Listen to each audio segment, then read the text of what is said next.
was spending the day at an amusement park with a neighbor and one of his classmates. I'd never met the classmate before, but he was a cool guy and we're all chilling, going on roller coasters, spending money on the stupid ring toss game and not winning anything.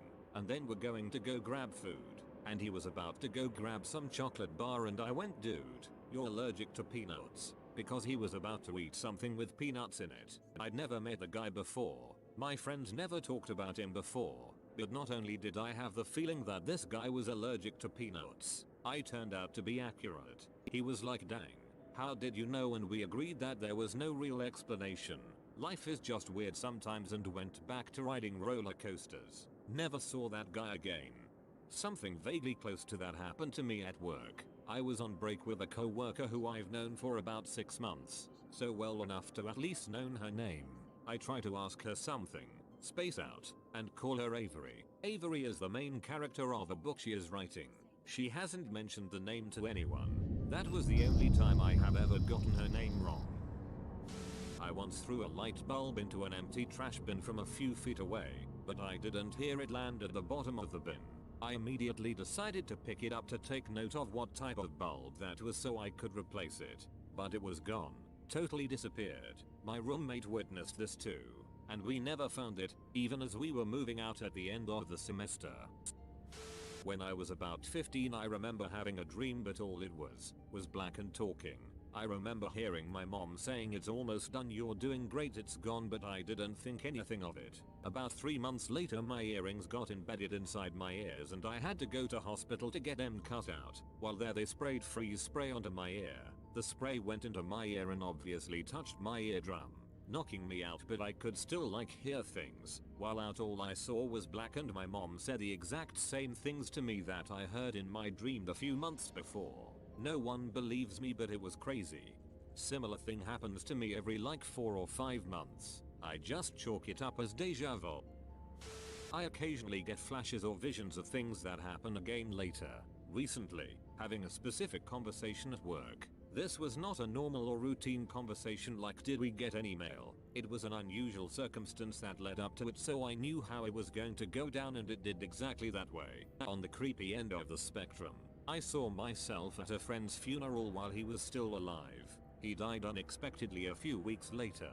I knew that a client of mine would die within a year, and he did. At the time he appeared perfectly healthy, but within the year he was diagnosed with cancer and passed away. I know that one cloudy morning, I will get a call in my car that my stepfather has passed away. He is in his 70s and suffers Parkinson's, so this one isn't that paranormal, I don't think. The creepiest one has yet to be fulfilled, and that is an image I have of a blue pickup truck on the wrong side of the road coming straight at me. If I do die in a car crash and it's with a blue pickup, can someone please post it so I get posthumous karma?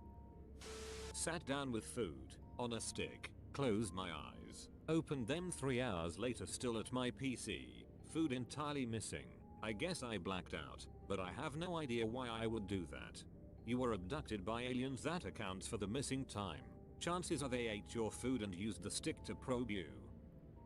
As a kid, at a really young age, I used to have incredibly realistic dreams of things that hadn't happened yet. To clarify, I had weird dreams of completely mundane things generally, and then they would happen shortly after, usually within a couple days. For this reason, it became hard to differentiate between dream and reality. As a result, I spent years believing my brother had stabbed me in the back with a butter knife, but it, from what my parents tell me, never happened. I guess it was just one of the dreams. It's so weird though, because it was just so real. The memory of being stabbed is stronger than most memories, and every so often, this spot on my back, right where I had dreamed I was stabbed, well, it tingles. He's thinking of you. I watched a little boy run up and kick a soccer ball. Then everything stopped for the slightest of milliseconds, and I watched him run up and kick the ball again. I saw the exact same moment happen twice. It was like time skipped like a needle on a record, but I was unaffected. I didn't move, but I wasn't frozen and then replayed like everyone else. I was an observer with full control over my body. I've never experienced anything similar ever again. It was so clear. I still have the frozen moment in my mind perfectly. I started panicking immediately after it happened to anyone near me. I had to sit down. It felt so incredibly real, even if it was just a hallucination. What did everyone do for that second? There were no other glitches, no clicks forward, so I had an extra second that nobody else did. I watched one moment twice. Am I a second older than the rest of the world? Did I travel back 1 second in time? Did something unimaginable happen to me in an alternate universe? Did I have a mini stroke? Who knows? I don't know if this can be classified as a glitch, and I have a feeling this might be common for a few other people, but here goes. Since I was young, off and on, I've experienced what is apparently called depersonalization. The very first time, I was young, probably 6 or 7 years old. I remember clearly it was a very sunny day, and I was walking somewhere holding my mother's hand. It was the first time I'd been allowed to wear sandals instead of shoes. Where I lived there was a lot of broken glass on the pavements. We were waiting to cross a road and it happened. This sense of complete alienation from myself. I was not me. This body wasn't mine. I was just occupying it and I was something more. It was a very strange experience. It's happened probably 2 or 3 times since then. Just a feeling that I am unfamiliar with my own self, a stranger. It's also happened once with my brother, who I'm very close to. That day I looked at him and a feeling of who is this? Just a strange person who I call my brother. It lasts just a few seconds and is quite eerie. It's the familiarity you have about yourself and others, I suppose. The attachment disappears for a few seconds. Would be very interested to see if anyone else has experienced this. More commonly I think it happens with words. It loses its meaning and appears strange or foreign, which I've also experienced. I get this every now and then, more so with other people. Sometimes I look at friends, family or my girlfriend and have that detached feeling for a few seconds. It's happened once or twice with myself as well. Like for a second I don't know who I am. Weird. When I was 10, I was homeless-ish and lived in an 8-foot camper. My bedroom was the top bunk thing. I'm laying there and my jeans were annoying me, as they were next to my head, so I flung them towards my feet. They flew back at me immediately and went back where they were originally. This happened 2 times in a row. I have no idea why they would move on their own. This still creeps me out. Maybe you accidentally threw them up in the air instead of at your feet. One night, when I was about 18, I guess I was out for a drink with a friend. Just had 1 or 2 beers, not much. I went back home and I felt allsy pretty quickly watching Skins. Lights on. Around 2 or 3 AM I woke up in a heartbeat, like if I just had a nightmare but not remembering anything about that. I notice the lights are on and a second after, all my room goes dark. I feel pretty stressed out at this point, so I get out of my bed to put the lights on again, wondering how this happened. At this moment I start to feel a pain in my hand, and when I finally put the lights on, I take a look and I'm seriously bleeding from my hand. No idea how that happened again. Went out of the house, smoked a cig and went back to sleep. Never had any explanation. El Diablo has your soul now, son. I was a kid and my mom and I were outside taking pictures of old cars to sell in the backwoods area of our yard. All of a sudden my mom hears rustling in the bush and she tells me to run. I had flip-flops on, so I kicked them off and booked it. Behind me, I didn't hear my mom, but I heard like a rusty clanking sound, like something jumped on the cars. While running, I didn't see my mom. I got into the house, panicked, and there my mom was, sitting at the table reading the paper. What the heck? Whatever is now pretending to be your mom. That's not your mom. I used to live and work at Esbrook. I had been struggling with depression for quite a while, and one day as I was crossing some sand dunes with groceries, I began to feel like I'd had enough. I wanted out and I figured I'd do it when I got home. It was at this point that I noticed something pretty big coming towards me. I looked up to see what it was but didn't see or hear anything unusual. Nevertheless, I sensed that whatever it was expanded even larger and larger as it grew nearer, and I felt my whole body begin to vibrate. It was like being in a really heavy storm or something, because this thing was immense and powerful. At first I thought I was in the way and was going to be annihilated, but somehow realized that this whatever it was going to pass me. I then had an extremely strong feeling that it had noticed me and briefly glanced in my direction. A feeling of overwhelming love and compassion, with a hint of teasing humor, like I was some silly little kid, washed over me, and a word boomed in my head. Breathe. So I did. I breathed in as deep as I could and felt months and months of sadness and loneliness and self-loathing simply and immediately replaced with a pure feeling of joy. I was weightless. I was happy. Nothing else mattered. And as I stood there, the whatever it was strode past me on its way to something I somehow knew was really important, leaving me with tears streaming down my face and all my groceries spilled in the sand. Amazing.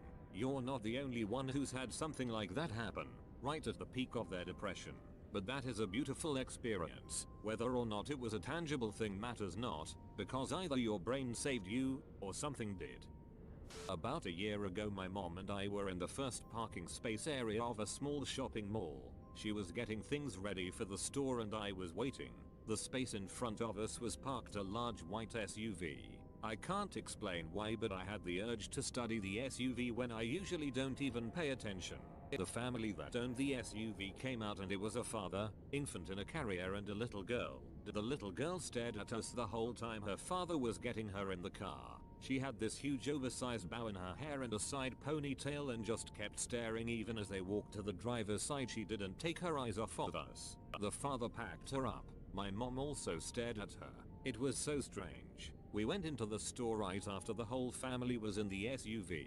When we went to open the door the same family came out. Odd little girl. Father, baby and father was still holding shopping bags. My mom and I looked at each other in horror because it took him 5 minutes to pack his kids in that SUV. How could he get out and run into the store in the few seconds it took us to walk to the sidewalk in front of the store? We weren't the only ones who saw it. A worker from the food place next to the store saw it and we all exchanged looks of horror. I have no idea what this was, but I can tell you that very few people have believed me and my mom.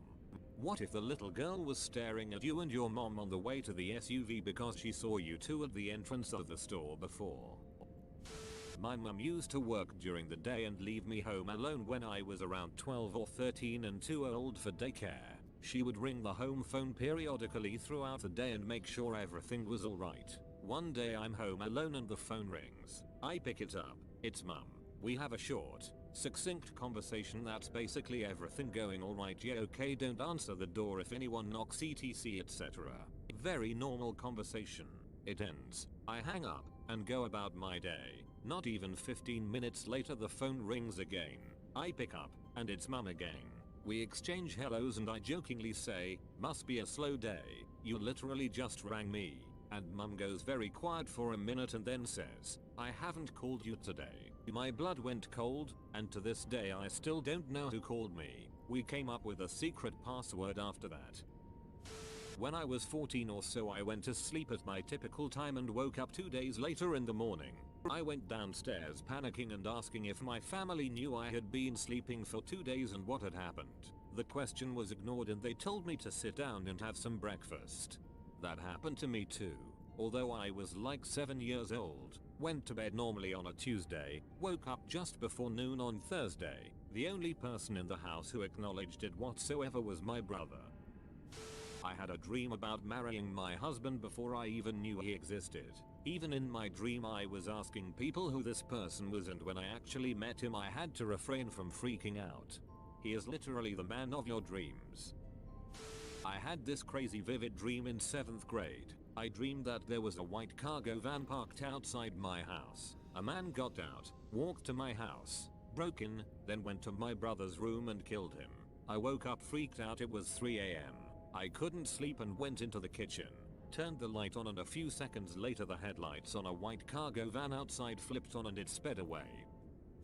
A little late to the party, but going to share anyway. So, I have one nice suit. I have a total of 3 or so, but most of them are 6-10 years old, a few stains, and don't quite fit right anymore. I got a new one 2 years ago, and the thing fits me freaking great. I look sharp. After my dad's funeral, I took it to get it dry cleaned at the same dry cleaner I've been to for the last 15 years, a half a mile down the street from my house, but couldn't really remember picking it up.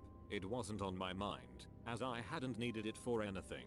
About a year later I had a funeral to go to and I could not for the life of me find my freaking suit. I took every piece of clothing out of my closet, one by one.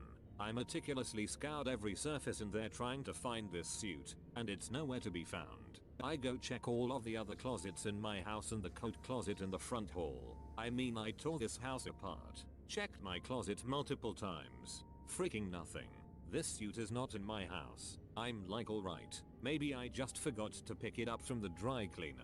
Long shot, but I might as well go ask. So I head to the dry cleaner, and I ask, hey, long shot, as it would have been over a year ago, but is there any chance I might have left a suit here I forgot to pick up? She tells me that she can look up my name and phone number, and after receiving both, she tells me I've never been a customer there. I'm like, what do you mean I've never been a customer here? I know it's been a year or so, but this is literally the only dry cleaner I've ever been to.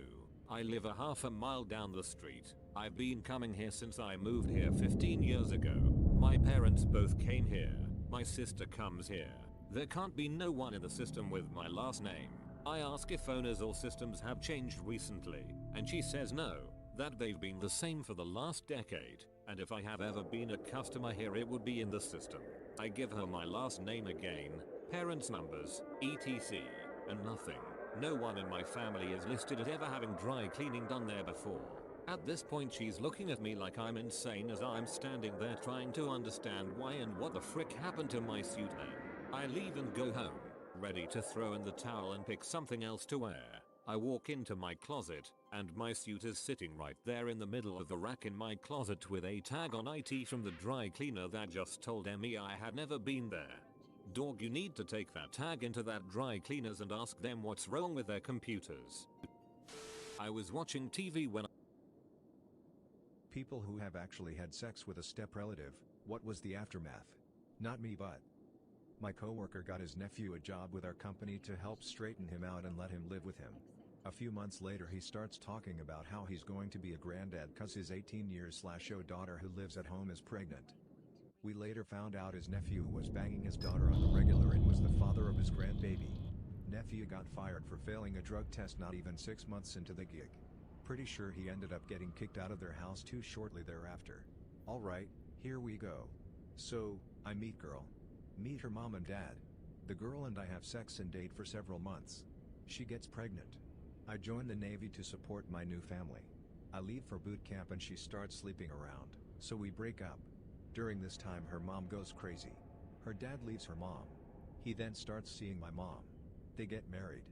Boom. My ex is now my stepsister and my son is now my nephew. Welcome to West Virginia. The outcome was dramatic and incredibly tragic. I had a colleague once who drunkenly confessed to sleeping with her stepbrother. Eventually it developed into a serious relationship. Her parents got to know and desperately tried to get them to break up. Colleague ended up dating her stepbro in secret. It's an open secret in the office at this point. Awkward, because the stepdad was also in upper management. Anyway, her parents find out again and try to get them to break up a second time. It all gets rather public and ugly and quite embarrassing for her mom and stepdad who are now senior figures in the industry running their own company. Colleague tells us that she's been given ultimatums from her mom. Doesn't describe what they are. Suddenly, she stops showing up to work and emails her resignation. She tells HR that she's moving to the US to find some peace. Colleague also texts some folk at work to tell them that she's had enough of the drama and moving away. A few weeks pass and there's no news from her until her stepbro/boyfriend starts contacting all her work friends. I wasn't contacted but some of my teammates were. Stepbro is desperately trying to get in touch with her. She's broken up with him via text. He wants to know if anyone's heard from her. He doesn't believe that she now lives in the US and that she'd go without telling him. Everyone writes him off as a guy who couldn't handle the rejection, until he goes to the police and files a missing persons case. Police actually made a few inquiries to everyone's surprise. It doesn't happen often because they usually guff. This is still a developing country after all. In the end the cops write the stepbro off as a lovesick loon and everything settles down. For a while at least. Stepbro has gone crazy, now claiming that he thinks something bad happened to her. Says he's fallen out with his parents over it. No one at work wants to get involved in this family drama, especially since the parents are important people. Things die down again, until they don't. Fast forward 2 years and no one's heard from our colleague, until the cops come culling. They've arrested her mom's chauffeur on an unrelated charge and he confesses to murdering our colleague. Even leads them to the body. He doesn't however reveal a motive. He must have been stalking her, think the police, until they investigate further. Our colleague never went to the US. Turns out the emails she sent weren't from her either. They were sent after her death. The texts, the emails and the breakup were all from her mom. She covered her track. KS after she orchestrated the murder of her own daughter. All because she wouldn't stop dating her step-brother and was going to marry him. Sorry for the bad grammar. English isn't my first language. I'd forgotten some details. The colleague's mom always had a strained relationship with her daughter. At social events she often claimed to be her sister, though everyone knew it wasn't true. I think bio dad was also involved in the murder somehow. The whole thing was one giant clusterfuck. Not me but someone I was friends, we'll call her Sarah, with in high school. Sarah's half-brother, we'll call him Alan, passed away, and everyone gathered for the funeral. This turned into an extensive family reunion. Sarah found herself interested in the half-brother's other half-brother, we'll call him Dan. Dan and Alan shared the same mom, while Alan and Sarah shared the same dad. Sarah and Dan were not related, but she got a lot of shit for it. She ended up moving out of the state to be with him, and has happily been with him for 7 years now. Technically my step-cousin. My mom married his uncle. We met as adults and hooked up quickly after meeting. We're married now. Whenever someone asks how we met, I just tell them he's my cousin. My parents used to be step-siblings. My mom was 6, Dad was 12 when my mom's mom married my dad's dad. My dad lived with his mom primarily though, and they never spent much time together. I think my grandparents were married for 6 to 10 years or something like that before they divorced. When my mom was about 20, Dad was 26 and he asked her out. They've been married for like 35 years. The complicated bit is that I have an aunt that was born from the marriage of my maternal grandmother and paternal grandfather. So my parents share a half-sibling. But they're no longer step-siblings. Edit. Rephrased a sentence for clarity. Also, guys, there are plenty of other southern hillbilly-ass states aside from Alabama, unless I'm missing a reference to something. That being said, every generation beneath my great-grandparents on both sides has been born and raised in CA. Although funnily enough, my aunt did move to a southern state when she got married. I like to joke that she complicates the family tree so they kicked her out. Removed. My dad was banging my mom's sister and I have a couple of cousin brothers to show for it. Yes, Florida. I knew a girl in high school whose best friend's mom married her dad. Then the best friend and dad were caught fucking and it had been a whole thing. Both of them were really gross. My sister gave our stepbrother a blowjob on one end of our wraparound couch, with our grandmother asleep on the other end. Spoiler alert, she woke up. We had some fucked up family dynamics. Edit. I've answered these in the comments but for anyone who doesn't feel like scrolling. What happened when she woke up? My grandmom woke up mid-job, smacked my sister on the back of the head with her slipper, they sprung apart and ran away without saying a word, and the next morning everyone just acted like nothing ever happened. As far as I know, my grandmother never said a word about it to anyone. Where was I? I was in bed, sneakily reading Aragon and none the wiser, until my sister told me the next morning. I think these two instances perfectly encapsulate who we both were as a person lol, and still are tbh. A guy I knew, while we were both early teens, had a huge crush on a girl who was a close friend of his family. His parents were church friends with her parents. Then, her parents both died in a car accident, and his parents had agreed to adopt her if such an incident were ever to occur. His mom was kinda weird and made him start calling her sister, and none of his family knew he was head over heels in love with this girl, or if they suspected a crush they pretended not to. What they for sure didn't know, because his parents would have disowned him, was that by high school, they were secretly banging almost every night. I lost touch with them during high school, and I want to know what ended up happening with them so badly it drives me crazy to think about. Edit. To the million people asking me to track them down now, I tried years ago but literally the only thing I have to go off of is his name. We only hung out for a few years, and it was because my mom and his mom were work friends who hung out outside of work a lot during that time. I don't know what school he went to or what church they went to. I don't remember his school friends' names. I'm only about 70% sure I'm even remembering the girl's name correctly. The only avenue I could think of exploring is asking my mom what her former coworker's name is or if she remembers where they moved to. But that's a really weird question to bring up 15 years later, so I don't really plan on going that route. I just gave his name another search, but it's a fairly common name and without more to go off of it's sort of impossible to find a match on social media. Sorry to disappoint. My mother passed away, so my brother and I moved in with my father, stepmother and stepsister. My parents had a brutal divorce, so we were not very close to them. In fact, we didn't see my father for years. Fast forward, my brother, stepsister, stepbrother and I would play lights out as teenagers. Basically, turn the lights out and start beating the shit out of each other with pillows or anything we could find. I know it sounds like a sick game. Later, when we all played and wondered why I was not getting my hair pulled or punched, I turned on the lights and found my brother and stepsister making out. We stopped playing lights out, but my brother and sister were secretly seeing each until my stepmother found out. Edit, grammar. My uncle married his stepsister when they were teenagers. They had 4 kids together and divorced. Years later my dad married her. She was his stepsister and younger brother's ex-wife. My cousins became my step-siblings. Uncle lived around the corner. Her kids did not like being told what to do by their uncle. My dad always felt like she treated me and my sister poorly. My grandma threatened to disown my dad several times for marrying her. They were together for about a year before stepmom couldn't handle dad's drinking anymore and he said he was sick of her kids disrespecting him and her not treating my sister and me good enough. We moved out but they stayed married for over 10 years. Cousin/step siblings weren't as close with us after that and my sister and I were kinda considered black sheep of the family. Too bad. I liked being around my cousins so much and I thought my aunt/stepmom was cool. I was like 10 to 11 at the time though. I can't imagine what those two were thinking when they got together in the first place. Whole thing was confusing to say the least. Let's just slip right to relatives.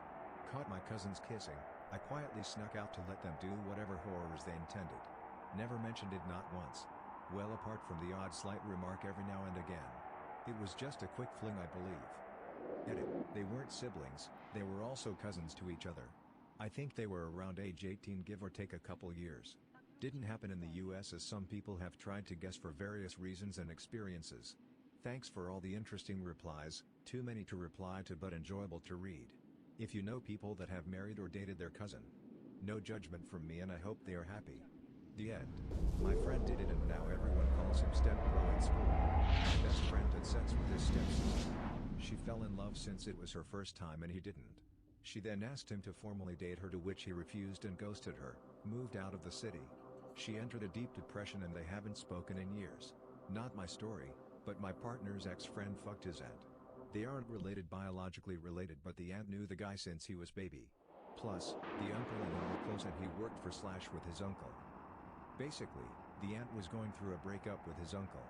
The ex-friend and aunt got drunk, fucked and kept as a thing. They only stopped when the uncle got his act together and wanted her back. Aunt told him everything, but pretty sure not the consistency of how many times. When the uncle found out, he called work saying he was going to kill his nephew if not beat the living shit out of him.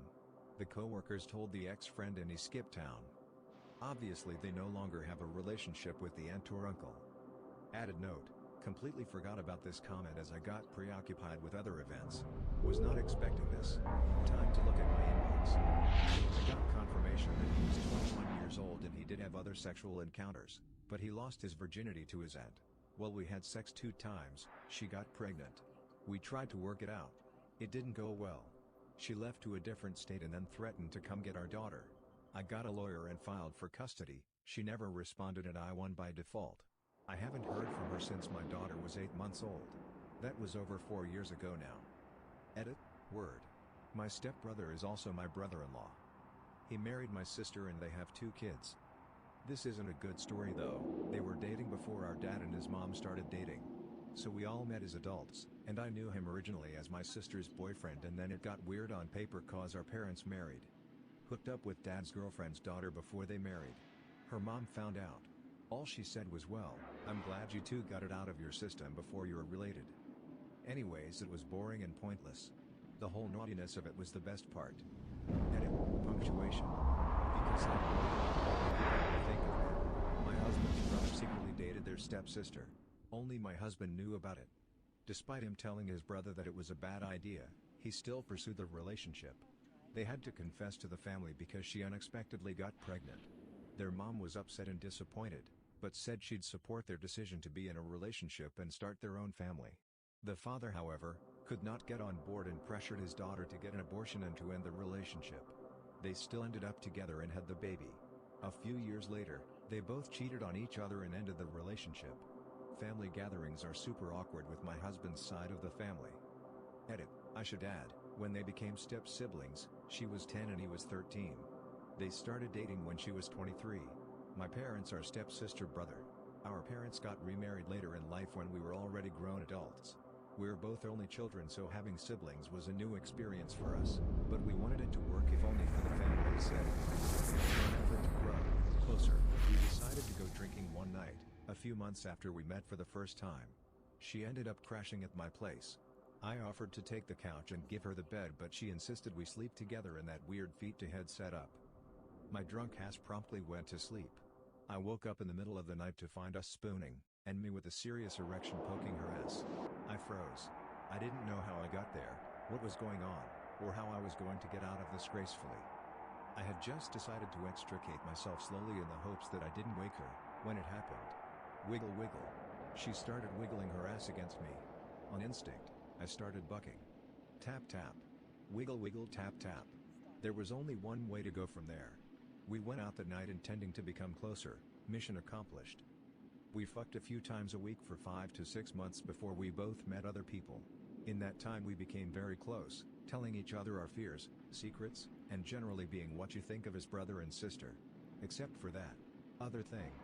Friends have remarked about how close we are, especially for how short a time it's been. Turns out, there's a shortcut for that. We think that would be the end of the story, but instead of going our separate ways with the new people in our lives, we ended up realizing we had fallen hard for each other. Now we're dating and trying to figure out how to tell our parents, family, and friends. Might not have that problem for too much longer though. The last time her dad came into the living room where we were hanging out, well, first he knocked.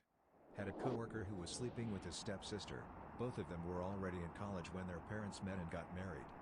Pretty sure it lasted a while, with them all living in the same house. Eventually got caught by one of the parents, which ultimately led to the parents separating. To quote Gigi, "If they're not blood related, they're free to be dated. Not me but my older brother." For years the story was he got the clap from this older woman who took his virginity. A month ago he told me the truth. He got the clap from our stepsister, who at one point tried to sleep with me too. A girl I worked with had, in my opinion, a really weird situation. Her dad was dating a woman and she was dating the woman's son. All living under the same roof too. I believe they broke up and it got pretty toxic as they kept trying to make their step-sibling jealous by bringing home randoms to sleep with. Imagine explaining that one to the people you're bringing around. A girl I went to middle school with was impregnated by her stepbrother. She must have 12 or 13. I think he was 17 to 19. Childhood me thought she was trashy, but adult me knows she was groomed and taken advantage of. I think her parents more or less raised the kid as their own and her role was more of a sister. Eek. So sad. There's someone in my Discord server that has not only fucked, but is dating and recently impregnated his stepsister. Apparently the parents are cool with it. Some people used to go to church with got married. An attractive young couple, he was 24, she was 22. Their parents were all divorced. The bride's dad hit it off with the groom's mom. Fast forward a year and the mom and dad are getting married, making the newlyweds step-brother and sister. Now the parents have a new kid, making it simultaneously their half-brother and their nephew or some shit like that. It's fucked up. They're all really nice people, and mostly normal. It's just a weird fucking situation. We fixed the washing machine so she wouldn't get stuck anymore. This thread is like a car accident. I really don't want to see what people say, but I also can't help but to be curious. After we finished, my stepsister really did help me with my math homework. Double win. Absolutely nothing. We were in our 20s when our parents got married. Got drunk one night years later, smashed, went about our business. We'd hook up every once in a while afterwards, but just kinda stopped. No fanfare, no drama, and we're still cool. Fun while it lasted. 10/10 would hit again. I did some handwork with my stepsister in 2012 when we were teens. She's a lesbian now. Deleted. I have a friend who, after a few years together with his girlfriend, found out his father was going out with his girlfriend's mother. So technically he's been sleeping with his stepsister since then. It's a bit weird, but now it's basically just a joke between our friend group. What about half-brother and half-sister? I have a buddy whose married mom cheated with a younger guy and my friend was the result. When he was an adult, he fell in love with a gal who just happened to be the daughter of the younger guy _ who had married someone else and had this girl _ My friend and this girl got married and had a kid, who died young, and then his wife, unknown half-sister, died. This was about 15 years ago. My buddy's mom just told him this year that his wife was actually his half-sister. The mom knew the whole time and never said anything or tried to stop the wedding out of fear of destroying her own marriage. Edit: I think I found the confusion people are having. Hopefully corrected. Tree, http://imgur.com/a/dyzwig. We were on a family holiday in Spain and the apartment was quite small, so a few of us slept in the living room. I was almost asleep when I heard my older brother get a hand job from my stepsister. I had forgotten about the sounds until now, so thanks bro. I don't think they had sex, maybe without me knowing, but I don't think there was any aftermath besides extreme awkwardness on my part for the rest of the holiday and a significant time afterwards. Several documentaries of it were made. You can view them on Pornhub. My dad started dating my sister's boyfriend's mom. They were dating for about 6 months when it started, but they had known each other for all their lives. We all grew up together and they lived 2 doors down. The boy was very cool with the situation and so was his mom and my dad. My dad even joked about my sister and her boyfriend sharing a room when he was moving in his girlfriend. My sister couldn't get over it and broke up with her boyfriend. He was very upset and still didn't see anything wrong. My sister and him were together longer than our dad and his mom were. Obligatory, not me. My mother used to work with a woman who married her daughter's fiance's father. Let me elaborate a bit on that so it really sinks in. A woman my mother worked with had a daughter who was engaged to someone. This woman was planning the wedding with that someone's father in a Protestant or something church and, while planning, began dating the father. So father and mother are dating while kids are planning to marry, and they decide to get married before their kids. So they go and get married on a weekend soiree in Vegas. They come back and continue to plan their children's wedding. Their children, who are now legally brother and sister. This went down exactly as you'd expect. Church found out, refused to perform the ceremony. They go to a job, who refuses on the same grounds. They ended up having to get married out of state because the dumb fucking parents couldn't just not get the 3rd or 4th or whatever marriages performed before their children were happily married. Surprise twist, kids get married, have kids. Husband shakes the baby to death, gets 20 years in prison. Mother is suitably horrified and father backs up his son, so they divorce. So in the end, absolute narcissists. I dated my stepsister. We were dating and our parents had an affair and ended up getting married. It has made things a little bit awkward, but most of the aftermath has just been I'm able to make jokes about hooking up with my stepsister. It's a fantastic icebreaker and people think I'm pretty fucked up, but my friends love to give me shit about it. Special bonus, our parents met because we dated, so I get to also make the joke that my parents got divorced because of me. I know of a guy, he had a baby with his stepsister. All of his co-workers called him Uncle Daddy. Throw away because this story is not going on my main account. My dad remarried when I was in my teens and my stepmother's daughter moved in shortly thereafter. She was the same age I was. We weren't super friendly, but as a horny teenager she was the object of many fantasies. We did not do much, but I did give her back rubs a couple times and she let me feel her up. She never let it go farther. Until I came home to visit after moving out. We were hanging out one night, at home, my dad and her mo asleep, and she basically decided she wanted to get laid. So we fucked. It was far from her first time, but it was mine. We hooked up again a few months later when she came to visit me, but then she ran off with the guy that ended being her first baby daddy. Aftermath? Nothing happened again after that. When I met my first serious girlfriend, who knew how I had lost my virginity, my stepsister started acting jealous. That was awkward, but it was easier to deal with once my stepsister and her mom had a falling out and stopped talking.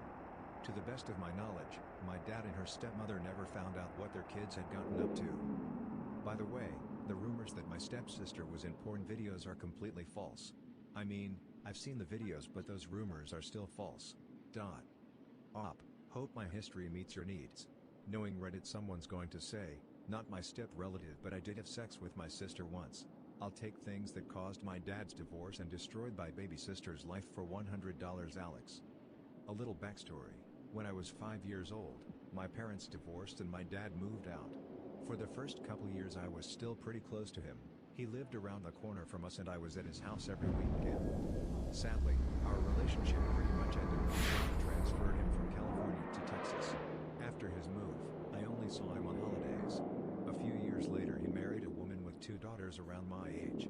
They ended up having a 3rd daughter shortly afterward, and being a resentful 12-year-old living with a rather spiteful mom, I pretty much wrote him off.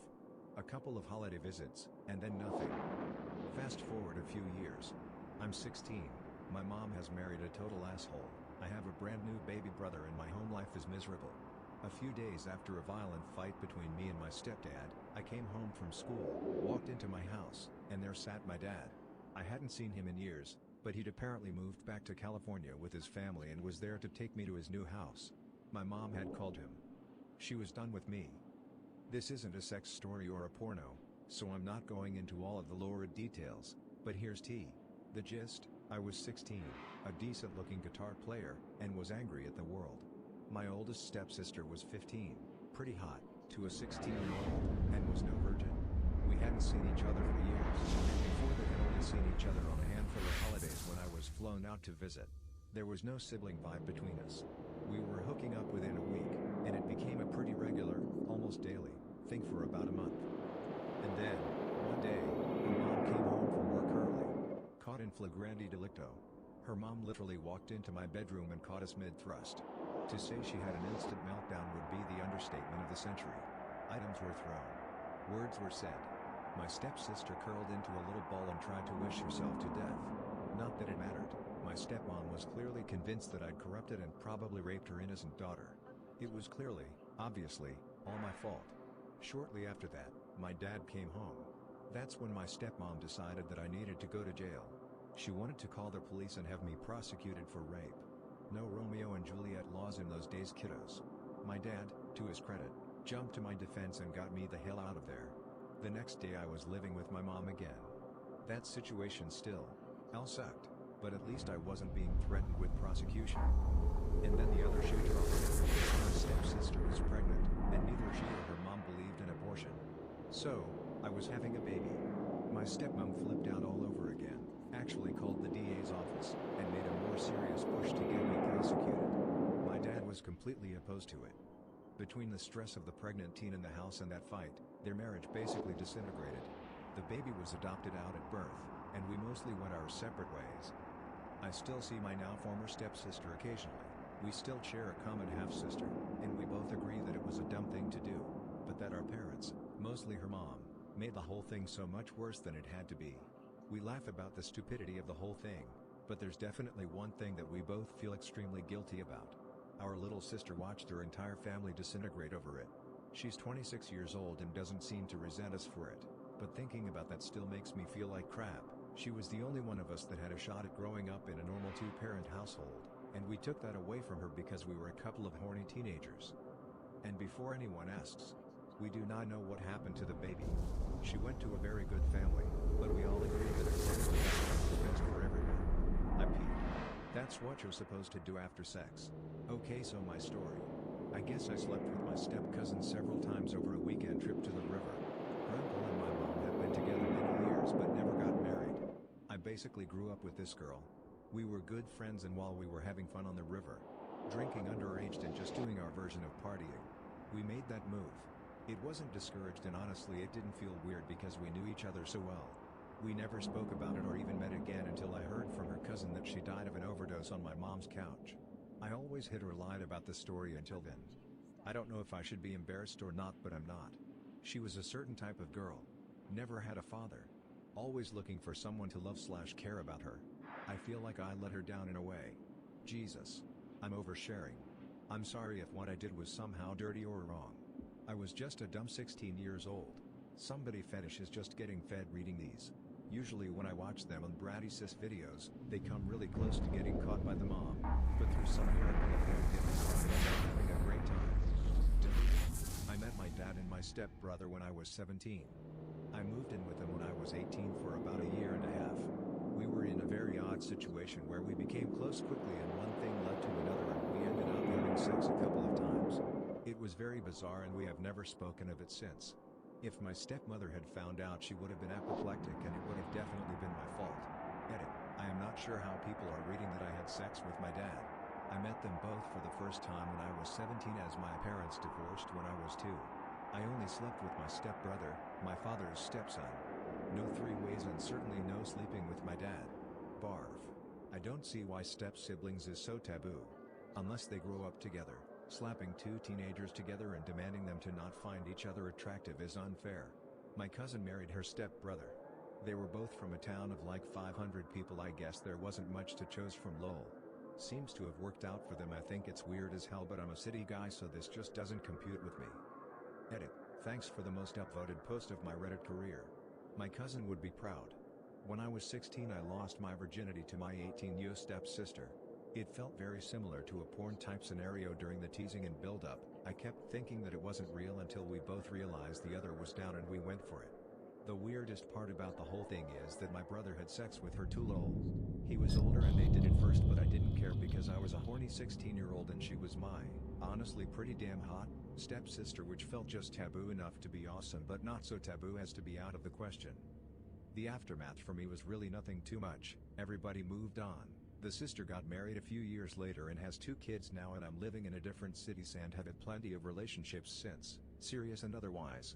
We don't really talk, but we never did unless we were in the same room, and we still get along fine during family gatherings and nothing feels weird. My brother didn't really handle it as well, I don't think. He kind of just pushed that part of the family away, but there were other reasons for that too. Nowadays everything is fine, but our whole family is kind of distant from each other anyway, so it never has a chance to get brought up. I'm sure my dad knew. He practically caught us once and I think we've talked about it since in kind of roundabout ways. It did give me a strange kickoff for my sexual experiences in the future and definitely shaped some of my preferences and turn-ons. Luckily for me, porn sites are pretty much tailor-made for my fetishes nowadays. Embarrassed smiley face, smiley face. I have a friend who started dating this girl in college. They're together a couple of years, things are going good, their families meet. During their relationship, his parents get divorced and his dad starts sleeping with her single mother. 2 years later, his dad marries her mother. He is pissed, but doesn't break up with GF cause they still love each other and all that. But now they've been together 5 to 6 years and she's looking for a ring, but he's freaked out about the whole thing. I don't know what to tell him to do about it, but when he brings it up at the bar, I like to loudly recommend that he just go ahead and marry his sister if he loves her. It's always funny. And it's probably fine. Probably. I know a guy who is now step-bro/sis with his wife. Their parents met at the kid's wedding and they got hitched a couple years later. I imagine it would be incredibly hard to cope with. But both were fun people, so they made jokes about it as well. My wife and I are step-siblings. Both of our parents had a rocky divorce and my father ended up marrying her mother. I never spoke to my dad after that. I knew of my stepsister's existence but never met until later in life. One thing led to another after meeting and here we are married with a child. Normal lives, tons of jokes though. What were you two sneaking into each other's rooms at night? She's trying to kill you for insurance money. Me, we aren't married yet. Well, doesn't it go to next of kin anyway? Uncle Daddy. Nifson. Also got a cousin uncle thrown in the mix. I'll see myself out. Does it count if she wasn't my step relative till after? Her mom married my uncle. We had no idea they even knew each other till I went to a dinner at my great-grandmother's house. Was supposed to be meeting my uncle's new fiancée, walked in and my girlfriend is sitting in the living room. Didn't tell anyone we'd slept together, ended the relationship immediately. Far as I know, nobody in the family knows about it to this day. It happened between me and my stepsister. It was extreme awkwardness for several months, but eventually we just forgot about it. Then her mom and my dad split up, so we hardly saw each other after. So it could have been worse. But I do find that kind of porn pretty nasty, so I guess there's some lasting effects. My grandmother is one of 14 kids. They were sort of like a giant Brady Bunch. Before she was born, her dad's wife died, and her mom's husband died. They met and got married and had 3 kids in addition to the kids they both already had. Her half-brother from her dad, and her half-sister from her mom, had the tendency to sneak off to the barn together. To be clear, they were my grandma's half-siblings but weren't related themselves. They were teenagers when their parents married, so I guess it was open game. They both disappeared one day, and came home a week later and announced they had gotten married. I can only assume it was an awkward family conversation. They had 5 children over the years. My grandma's mom was a bit ashamed of the situation for whatever reason. I guess it was somewhat scandalous and made people in the community talk. My grandma always had a hang-up about boys and girls playing together after a certain age. I didn't realize why until I put it all together later in life. I guess when your brother and sister run off and get married, you become overly suspicious of family members playing in the barn. I'm sleeping with my mother-in-law's daughter. It's good, not weird at all. I had sex with my stepsister. We are both girls. Nothing came of it. We were stripping together. And doing a lot of drugs. So it wasn't that weird. We don't talk anymore. I live in a diff state. But we still follow each other on social media.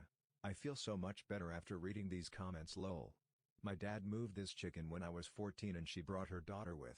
They ended up letting us share a room and of course we ended up having sex regularly. It got to the point where we were together all day every day and then her mom got pregnant with my now little brother, which made it really weird for me. She didn't care and got really depressed for years after I broke it off. The end. I never had sex with my brother but I used to regularly give him blowjobs. We stopped a long time ago and never talked about it. I don't really think about it and doubt he does either. He's married with kids. I have a boyfriend. I told an ex-boyfriend once after he asked me how was I so good at oral and he became all weird about it and we broke up, so I decided not to tell anyone else. Stepsister. She started to teach me things when we were children. Didn't know it was wrong. It continued for years, but ended while we were still children. Gives you the idea of how young we were when it started. I am a grown man now and just found out about 2 years ago my dad had been molesting her. He never served any time for it either. My friend married his stepsister. They had been step-siblings since they were around 9. They have kids now and seem happy, but it's still creepy. Well, technically if you wait until marriage for sex, you've only had sex with family members. Deleted. Mate of mine dated one sister, broke up, dated the second sister. Broke her up with her, dated the third and then married the mom. Yes, he slept with them all. Was very funny at barbecue etc. when they all attend. I met a really hot guy about 2 years older than me, at bar one night. We hit it off and flirted the whole night. About a week later we bumped into each other again and exchanged numbers. We ended up being a couple. A few weeks went by and things were looking good, slept together a few times and everyone was happy. One night I went out with my dad and his soon-to-be fiancée. My dad had come to me for advice on a ring. They had only been dating for about 6 months. I loved this lady and called her mom. I found out if they married I would have a stepsister and a stepbrother added to my family. We are already 6 sibs. While we were out, this woman totally freaked out and almost carried me to the bar in excitement. I thought she had too much to drink and wanted to do shots or some shit. We get into the bar and she says she wants me to meet her son. Taps this dude on the shoulder and when he turns around, it's my fucking boyfriend. Best of all, she introduces us saying meet your new brother to me and meet your new sister to him. We just stood there staring at each other, burst out laughing and carried on drinking on our own. Still did it a few times after the families moved in but ended it so our parents could have a shot. Our reasoning was that our parents are quite old and might not find someone else and we were young and had our whole lives ahead of us. Anyways, he fell in love with my then best friend and I fell in love with someone else too. Our parents broke up because this woman turned out to be a Karen level 1000, and we have never seen or spoke to each other since. Not sure if our parents knew but pretty sure my dad had an idea, but never said anything.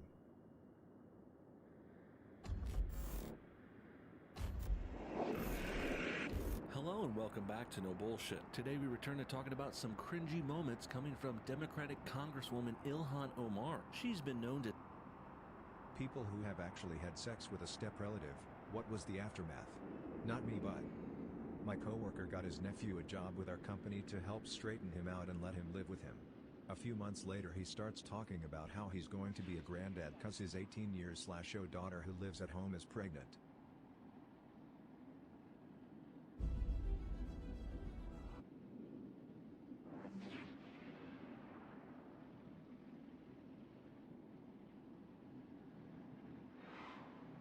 Moms of Reddit, what is a wild secret of your past that your kids rather not know about? I was a sugar baby in college. Made a lot of money but blew it all on dumb stuff. Also, my best friend from college and my roommate had the same sugar daddy. My kids call her aunt, they love her and she loves to babysit. My roommate and I had a lot of sex with each other. It was enjoyable, but mostly due to our daddy, he obviously found it hot. I was also submissive to both of them. Mommy did some nasty things. My mom told my siblings and my sister when I was 14 that she used to be a child prostitute for the accuser. She told us because her sister was going to tell us because she felt like my mom had stolen her daughter and was using it as a bargaining chip. My cousin came to live with us across the country because her mom was in jail for drug abuse. Not sure how wild this is, but right before I was born, like 2 or 3 days beforehand, my dad's older cousin had a daughter born severely unhealthy. She wasn't stillborn, but she wasn't going to make it past a few days. So anyway, after I was born, my dad's aunt came into the delivery room and said to my mom, "You two are young. You'll have plenty of time to have another child, but my daughter can't. Let me buy this baby off of you." I only found out about this when I was around 15, because my sister told me. Apparently my parents never planned on telling me this. I'm still getting details of this story as I get older, but my mom was apparently a party animal in college who could drink everyone under the table. It got so bad she had a semester where she, apparently, was in danger of flunking out. She was popular with guys, too, and was engaged when she met my dad on a Caribbean vacation she took without telling anyone. When I was growing up, my mom phrased herself as a 4.0 high-achieving student who never fucked up once in her life. When my wife let it slip around her mom that she was having a lot of lesbian urges, her mom just waved it off and said, "Been there, done that, didn't like it." By how furiously grossed out my grandmother acts when anyone brings up me or lesbianism, I've wondered if she ever had experiences in her heydays. But from what my mother says, she's had a pretty stunted, unfulfilled sex life. Almost sad until it isn't cause, you know.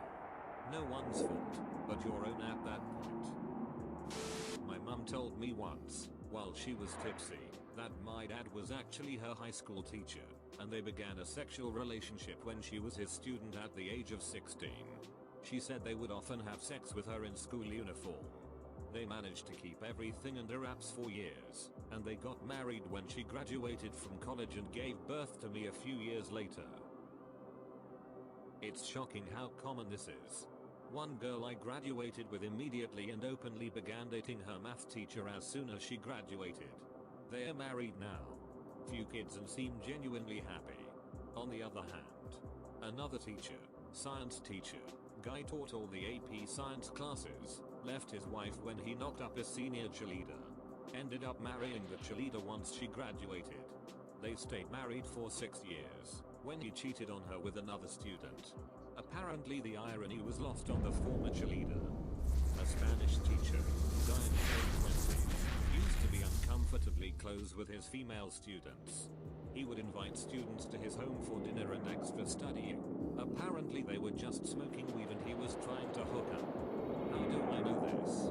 He invited my then girlfriend to one of these parties with 3 or 4 other girls. She went, but left and felt really dirty when he pulled out the weed and tried to get them to smoke.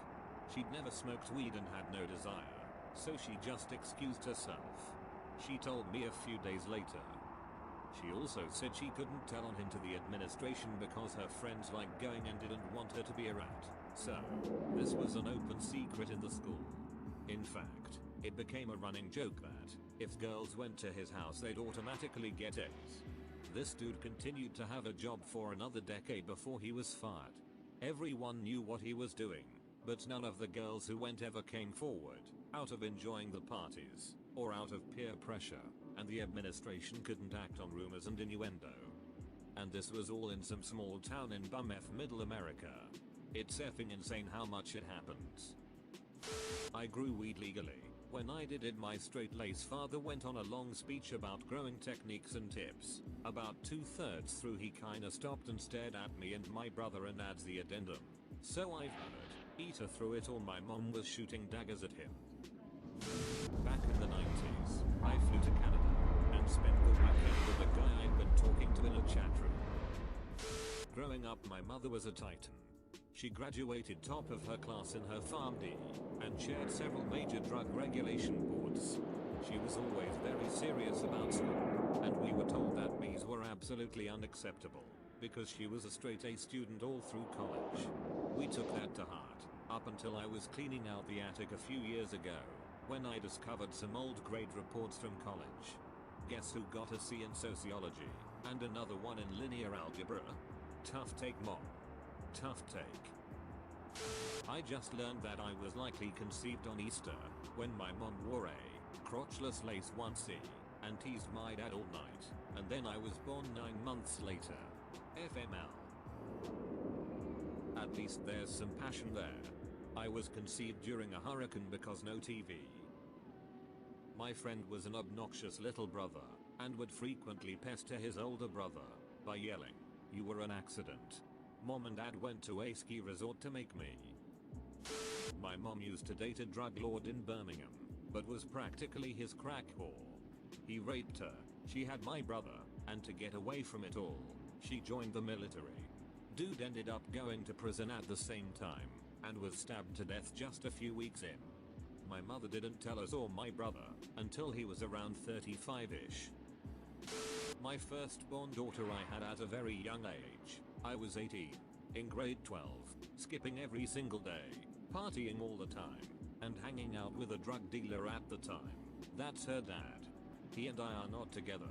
I moved on and got married, and he is currently engaged, and he stopped dealing shortly after we found out I was pregnant. We co-parent very well actually, and he is now quite the stand-up father. All our daughter knows is that her mom and dad didn't love each other, so we separated, and now she's lucky to have two moms and two dads that love her very much. She's now 7. I'm wondering if it'll ever come out later about how her dad and I met. My mother always smiled at me. I can't remember seeing her without a smile. When I grew up, I discovered she had chronic crippling depression. Edit, corrected my bad English. Thanks for the gold and silver. I wasn't expecting that. Well, I just visited my parents. I talked a lot with her and told her that I'm proud of her, and that she can count on me. I can't talk about her depression directly, but at least I hope that make her feel a little bit better. Despite her depression, she's the strongest person I know. To the world, you may be one person. To one person, you may be the world. By Dr. Seuss. Daughter of a mother with a wild secret, my dad was abusive, an extreme alcoholic, and hit her regularly, so she kicked him in the balls so hard that he couldn't have kids after me, obviously. He's dead now, drunk driving. He took 4 people with him. My aunt got tipsy and told me everything. Just found out last year that my mom got pregnant in college. The guy split as soon as he found out, and she never saw him again. She decided to have the baby, avoided going home when she was showing, and gave it up for adoption. My grandparents never knew. They died a few years ago, and I found out due to an Ancestry.com DNA test. My half-brother contacted me and we pieced it together. She was relieved that it all came out in the end. It had been weighing on her all these years.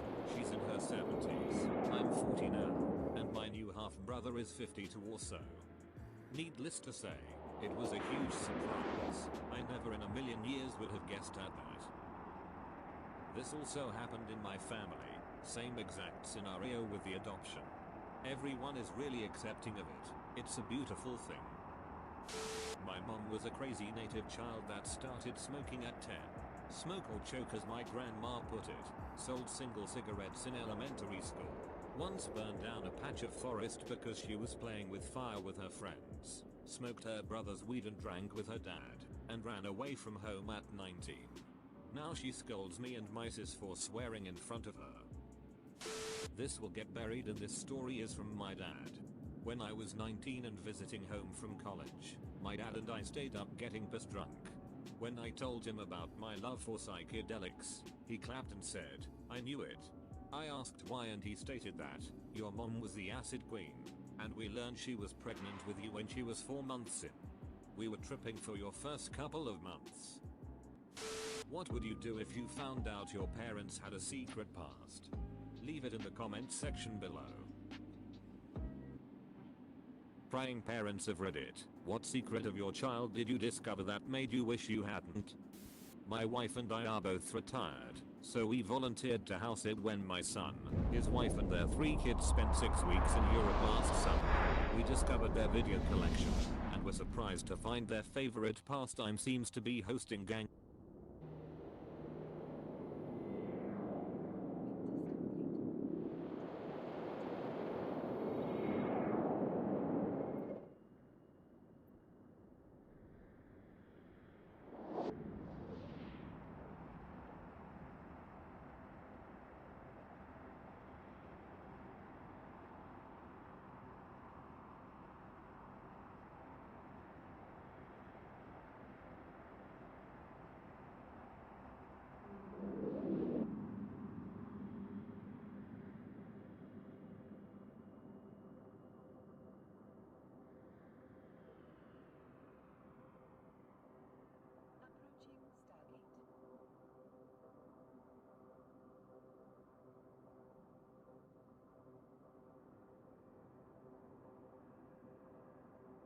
Warning, this content may be upsetting or disturbing to some audiences. She yelled that no one would believe him if she gave herself a black eye. My parents and I caused the death of my sister. 6 sickening confessions of Reddit. Especially the last one is not only sick, but also very sad. I like to lick toilet seats in women's public bathrooms.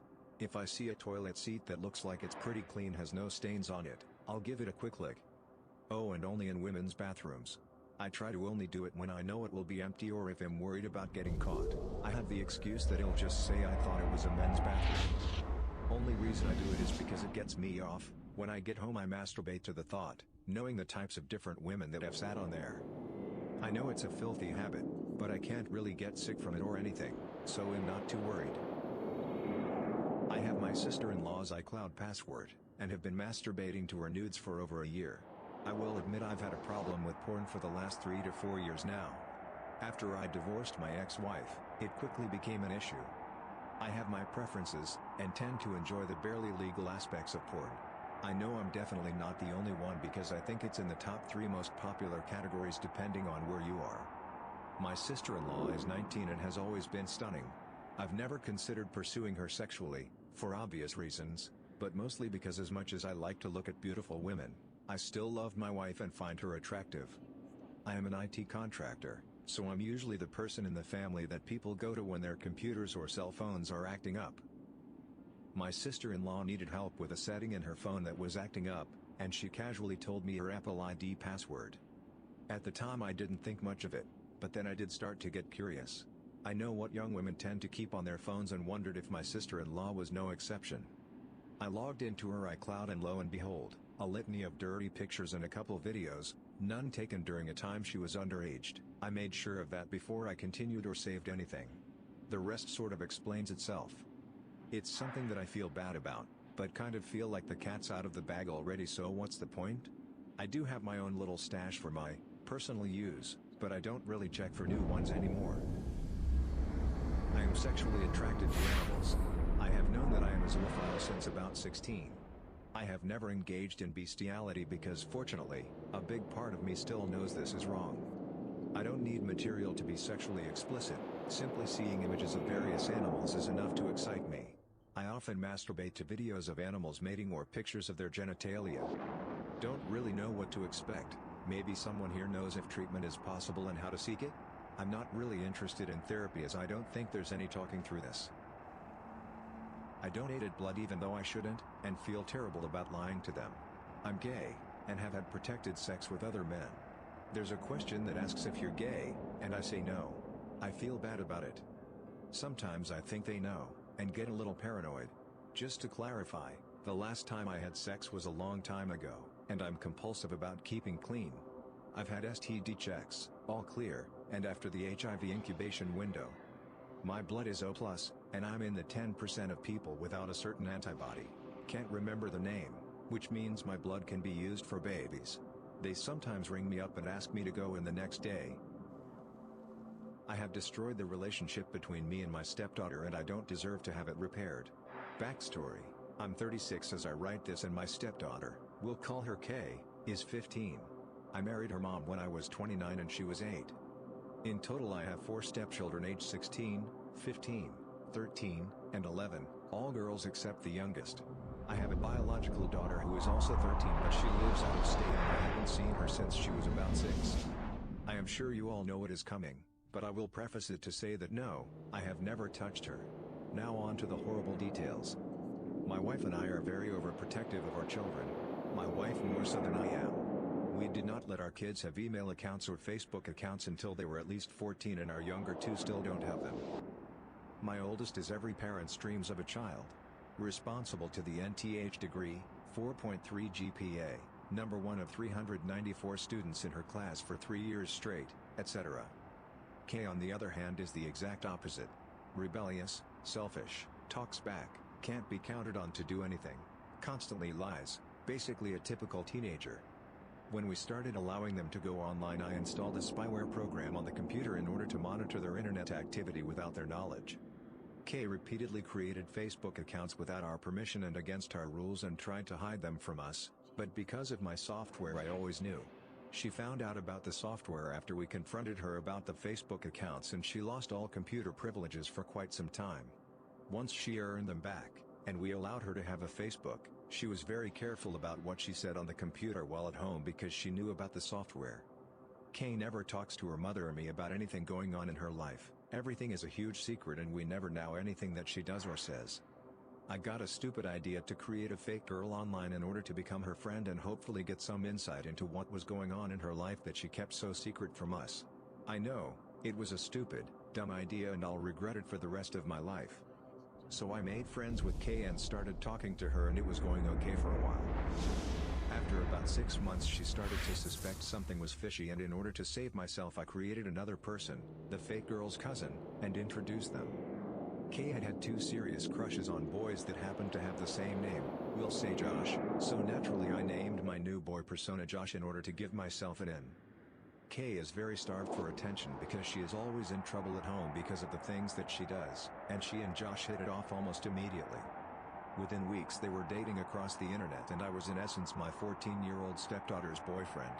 Things escalated quickly, and at one point we ended up having cyber sex while I was at work and she was home with one of her girlfriends. She was using her girlfriend's phone to chat with me so that her conversations couldn't be monitored on the computer.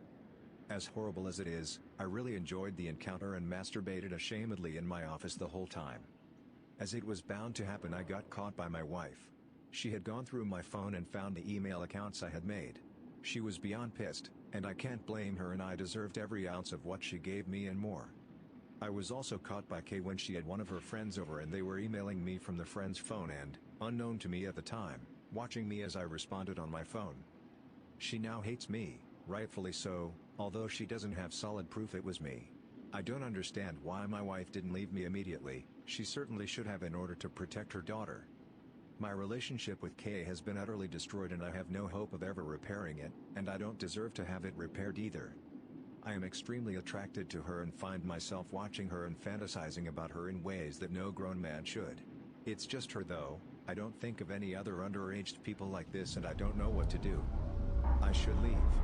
But I can't. I'm weak. I'm sick. I'm sorry. And there's nothing I can do about it. My parents and I caused her death. I hate them and myself for it. I honestly don't know, but I feel like I want to share this today. I've been staring at a bottle of cheap whiskey for far too long now. Anyway, this all happened almost 6 years ago, and obviously the account is a throwaway. I use Reddit normally and I love browsing this sub, so I'm confident there can be some understanding here, or so I hope. So let's rewind the clock back 6 years to a time when my sister and I were 16. Wish I could, huh? Anyway, my sister Jane was the sweetest person I've ever met. Well, I didn't think that highly of her at the time. Besides being sweet and nice to almost everyone, she was a perfect tomboy, you know, short hair, boy clothes, interested more in cars than dolls, if you get my gist. This has all happened over a longer period of time. She started with a more boyish look when she was 13. My parents thought it was a phase and told her to dress normally. After many fights, they gave up and allowed her to dress that way. Those were some terrible few weeks, many slaps, beatings and a lot of yelling from my dad and constant crying from my mom. Now I know the reason was they didn't want their daughter to be seen as one of those freaks. My parents are not religious, at least not more than your average family. They never forced their beliefs onto us. I got into the atheism craze when I was in my early teens and they didn't care, just told me not to tell people around. A lot of our family is religious. My dad was a police officer, pretty high ranking as well. He loved his job and was quite liberal in my opinions, extremely inclusive of other races and whatnot. He was also really lax with the rules. He often showed us his gun, and on my granddad's estate and farm he told us to shoot with a similar gun while making sure we understand proper gun handling, care for the weapon, how to reload, not to put a finger on the trigger, and to never ever aim at anyone. The issues of gay and trans people came up very rarely, but I remember someone on TV speaking about it, or maybe it was a movie, I can't recall, but both of my parents were disgusted just by the thought. This was when I was 11 or 12. I asked about it, like the curious little bitch I was, and my parents explained to both myself and my sister about what a gay is and transgender person is and so on. They outright said that those people are sick and should be in a hospital, same like pedophiles. We already had the talk about not going to people's cars, etc., or murder. My sister didn't really react, but I did jump on that. With my friends we made these dumb stories and included a lot of gay and trans characters getting killed or being locked somewhere in prison. My parents praised me for being creative after hearing a pretty long story for a 12-year-old. Anyway, a year later my sister started with the tomboy stuff and I didn't think of it much, but fast forward 2 years, we're both newly 15 and it clicks in my brain why my parents were so opposed to it and what my sister really was. She was transgender. I felt mad at myself for even thinking my own sister could be something so vile. I asked her several times and every single time she told me to screw off or just refuted it. Few months passed and our relationship turned sour. We barely talked. I couldn't look at her and whenever I started talking, Jane would make every effort to leave the room as soon as possible. Then came a night, I was staying up late playing World of Warcraft after my friends logged off. I went to grab a drink from the kitchen. To go down the stairs I always passed her room. I heard a sound. It was so strange, like a cry of a weird creature. Scared I opened the door. I saw her, crying on the floor. The sound was her trying to be quiet. For that short moment everything was gone. I ran to her asking what's happened, helping her up, sitting her down on her bed and giving her a hug. It was the first moment we shared after such a long time. She told me the truth. She was afraid, hurt and trans. I don't think I've ever been more conflicted than in that moment. I hated that she was trans, I hated all trans people for infecting her with the virus, with the illness. But she was my sister, someone I shared so much, who was there for me when I was crying. I couldn't let go and so I just held her and stayed there through the night. None of her words reached me. She fell asleep that morning and because it was Saturday I put a blanket over her and let her sleep. She slept until 2 p.m. when my mom woke her up with a yell. She looked at me, with red eyes, mouthing thank you. I remember that clear as day. After lunch I told her I want to talk and that we did. I suggested we tell our parents that she is trans, and they can get treatment for her and she can be cured. That was the moment it all began to go downhill. My mom overheard. "Are you trans?" She screamed and called for Dad. Jane kept silent so they turned to me asking if she admitted to it. I nodded. My father beat her behind with a belt, leaving a few cuts. They kept screaming, Jane kept crying and I just stood there. Our 16th birthday came. Over the few months I did warm up to trans people and read a lot online, asked people and used a few forums and message boards to talk to trans people. My parents didn't want to hear a word of it though. Jane and I were born on the 14th of February. I liked the date for 2 reasons. It was like the whole world was celebrating my birthday. I got a cake and a ton of gifts and just like every year I bought something small for Jane. This year I was conflicted but I decided to buy one anyway. It was this adorable huge teddy bears. Not your standard Valentine's one, but a proper, and expensive, teddy. And just live every year our parents had worked the day after. I couldn't stomach it and give Jane the gift on the 14th as I planned. Even my parents didn't celebrate her birthday, just mine. I thought what a great idea to give it to her on the 15th when our parents aren't there. I felt really bad for her and so I wrote a letter. Tried my best at proper cursive. It was a mumbling BS of how I still love her and our parents don't understand. I ended it with, "I'm glad to have you as my brother." I remember writing those words, feeling kinda weird but happy at the same time. After they left I opened the door but he wasn't there. I put down the bear and put the letter on his huge fluffy head. I left the room and went to play World of Warcraft again, waiting for him to find it. I did hear the door to his room open and close. I think it was almost an hour before a sound went through my headphones. A sound so loud my ears were ringing. It took me a couple of seconds to put one and one together to realize it was a gunshot. There it was, that thought of what happened. I didn't want it to be true. I wanted to run but at the same time I wanted to avoid knowing but what if. So many what ifs. If I didn't play that stupid game and just waited for her, god damn it. I opened the door and he lay there. In a pool of his own blood hugging that stupid teddy bear. That moment was the longest moment ever. I fell down, just fell. I didn't even try to hold myself up. Ended up with a broken finger. After coming back to my senses I called an ambulance. It was too late. It was my dad's gun. That's why he wasn't in his room. He was getting into his safe to get hold of it. After few days I found an envelope with my name on it. There was 5 60-day cards for World of Warcraft. For the best brother, a note read inside. It was his gift for me.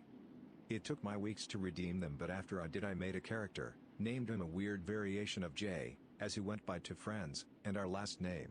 Played him for a long time before quitting. I wanted to take my own life, to join her somewhere. Today all those stupid hearts and celebrations are just a reminder of this. I'm sorry for my rambling. I'm sorry for everything. Thanks for listening to Radio TTS. Hit the subscribe button and activate the notification bell for more videos. Click the right box for the Confessions playlist. Let us know in the comments what you think about these stories, especially about the last one.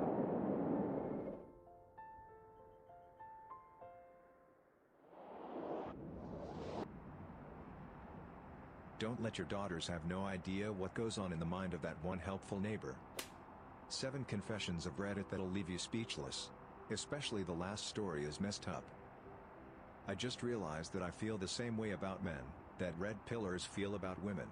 And I am honestly kind of disgusted with myself. It wasn't intentional or anything. I've known about r/the red pill for a while, and it disgusted me with all its misogynistic BS. But it just hit me today. I see men the same way they see women. While I don't think men are inferior, I generally distrust them, avoid commitment at all costs, and I have a generally cynical view of standard relationships. I only have one close male friend, and I've always thought that men and women could never really click on a friendship level the way 2 men or women can. I never really noticed this until now either, and I'm most ashamed of this one. I don't really take men seriously. Especially not their emotions. I swear, I didn't become this way through any conscious decision of my own. I love men, don't get me wrong. I just kind of have a nagging disdain for them, in the back of my mind. That's the closest I can get to an accurate description of what I feel. I want to change. I consider myself a very egalitarian type of feminist. But these subconscious feelings fly directly in the face of everything I consciously believe. I cannot share with my friends that I am a traditionalist. I am afraid I will be seen by them as backwards, or even worse, they will think that my husband is emotionally abusing me or something. Since I was a kid, I was raised to be a perfect homemaker. All of the women in my family are homemakers who typically married their first love and stay with them till the day they died. My great-grandma, grandma and mother. All of them are very happy and fulfilled people. They are being loved and adored by their husband and kids, and grandkids. I do not think I am wrong to want to have a life like that. My female and male friends, however, are mostly staunchly child-free, anti-marriage folks, career-oriented people. They either see some as gold digger parasites or anti-feminist somehow. They think it is silly for me to put my husband and kids' need over mine, even though doing that makes me happy. I take care of myself and they often criticize me for not pushing my husband to do the same. Well, I want to look good for my husband, but I do not care how he looks. His loyalty and devotion as a husband and father is more than enough for me to make him always looks like the hot stud that he is. Other insultingly telling me that I will divorce my husband at some point and taking everything from him. Now why would I do that? I want to grow old with him, just like all of the older women in my family. So here is my confession. I wake up hours before my husband and kids waking up, preparing breakfast and lunch for them. I keep the house spotless, scheduling family events, taking care of my elderly parents-in-law. I wash, iron, scrub floor. I polish my husband's shoes, giving him back and foot rub, cutting his hair, and yes, I put toothpaste on his toothbrush. I keep the house spotless. I sew, knit and stitch. I put on makeup and make myself pretty when my husband is coming home from work. He has a hard enough time at work and I want him to feel that he is coming home to a castle. I am happy with this life I have and I am so sad that I cannot share it with you, friends. I am happy my soon-to-be ex-GF still birthed our baby. After 2 years trying to get my life together, and having it constantly rearranged and then run over while sharing a space with my girlfriend, I was ready to move on. Then she dropped the bomb. Preggers, she was. Never mind that this was manipulated. Never mind she had 3 miscarriages before. Never mind, never mind. I stuck with it, trying to be supportive, continuing in a job I hated for the purpose of supporting us and trying to save. Safe? No way. First her car was unsafe. She took our shared savings and bought her new toy. Then she needed a special birthing enlightenment Zen center with herbal naturalistopathic energy wave assisted water birthing wave machine technology at Renta Savior's Mother Incarnation Spiritual Soul Production Center. In both cases, I rejected the spending with good reason. In both, she proceeded to spend the money on what she wanted. This ridiculous stuff went on for months. A few scant weeks before her birth date, she announced we needed to save cash, as she was out of cash. She had spent it on a million baby things beyond what the child would actually need. We had spent enough to buy a new apartment by then. With a second room. I gritted my teeth and hung in there, until the birth, when I would likely flee. This was 1B too far. Cashless before a baby is born while she took the spend it up spar out on every single detail for herself. Not for the baby, not for her start, for her. The day before, she had an ultrasound check. It was dead. In her belly, the scream machine, the little effer that would have hung around my neck like a pooping noose was gone. As her team of middle-aged baby alarm victims gathered to advise her, the maudlin stupidity finally snapped me. They wanted to take pictures, prints, have her hold the corpse and make it a baby, not acknowledge that it was dead. They wanted me to hold the baby as well. I left. I told them it was too much, not for me and not how I felt about babies who are not born, and that I was not interested in making this crap so much more complex than it already was. I was relieved. I will soon leave her after I see her through the last bit of her dramatic morning crap and we have a nice talk about my unhappiness and her unwillingness to share choices or listen equally. I am glad that baby will not have to be raised by a woman who made its father hate the prospect of fatherhood so completely. Judge all you like, I am soon free, more happy than bereaved, and I am not hiding it well at all. I don't care to. I am looking forward to my grandfather passing away. From the time I was 8 to 11 I was tainted by an older youth family member. I told my parents and they didn't believe me. Over the past years, I'm 40 now, it's come up a handful of times. They don't want to hear about it, discuss it, or own their mistake. I hate them. I'd rather staple my foreskin to a moving train than be in the same room with them. My grandparents were my saviors. I spent a ton of time with them after being tainted. It was my safe place. My grandmother passed a couple months ago after being married to my grandfather for 63 years. He's given up and is just running out the clock. He's 87. Since he's been sick my parents and I care for him. Once he is gone I will not have to see my parents ever again. He will be with my grandmother. I feel guilty but I'm looking forward to it. Something I'll always regret. It was a cold morning, I was awoken by a sudden urge to throw up. I ran to the bathroom. Confused. I was on the pill, I thought there's just no way. I was otherwise well, no sickness, just morning sickness. I was 17, doing well in school with intentions of going to college and in a long-term relationship. I was certainly pregnant, it was a shock but the evidence was irrefutable. I couldn't believe it. A myriad of feelings flooded over me, anxiety, dread, disappointment, frustration then a heavy numbness. I felt so isolated, I thought my family would not have supported me and my boyfriend at the time would not have been happy. So, I kept it to myself. Abortion was illegal countrywide so I had no doctor or professional to turn to either. I decided to take matters into my own hands. I did all I could to not be pregnant anymore. All I wanted was to go back like it never happened, like it wasn't happening and eventually it worked. While I was at school, alone in the bathroom and I saw it. I was still in the first trimester. I thought I would get in serious trouble so I never spoke to a professional about it. I didn't feel relieved afterwards. I thought it would be the solution, it wasn't. I only felt worse. I felt so guilty, utterly shut out and unempowered. It was like being in a concrete-encased lead bunker a mile under. I fell into major depression afterwards. I tried to end it all but was unsuccessful. I thought it would be a better choice for me and my future. It wasn't. Looking back now, I wish I had kept it. I went to college, but I wasn't as smart as I thought I was. I dropped out, filled the void with copious amounts of drugs. I settled down and stopped doing that after a while. 7 years to the day and it still gets to me. I was in a loving relationship. I found out after that my ex would have been okay, delighted even. My family would have come around. I never really made anything of myself and I'm a mom now anyway living with my family again, so back to square one. It's hard to write this, it's the first time I've put it all into words. I'll never stop thinking of what might have been if I had been brave enough to talk about it. Some might say, just get over it or say I deserve to feel terrible about it. Don't bother.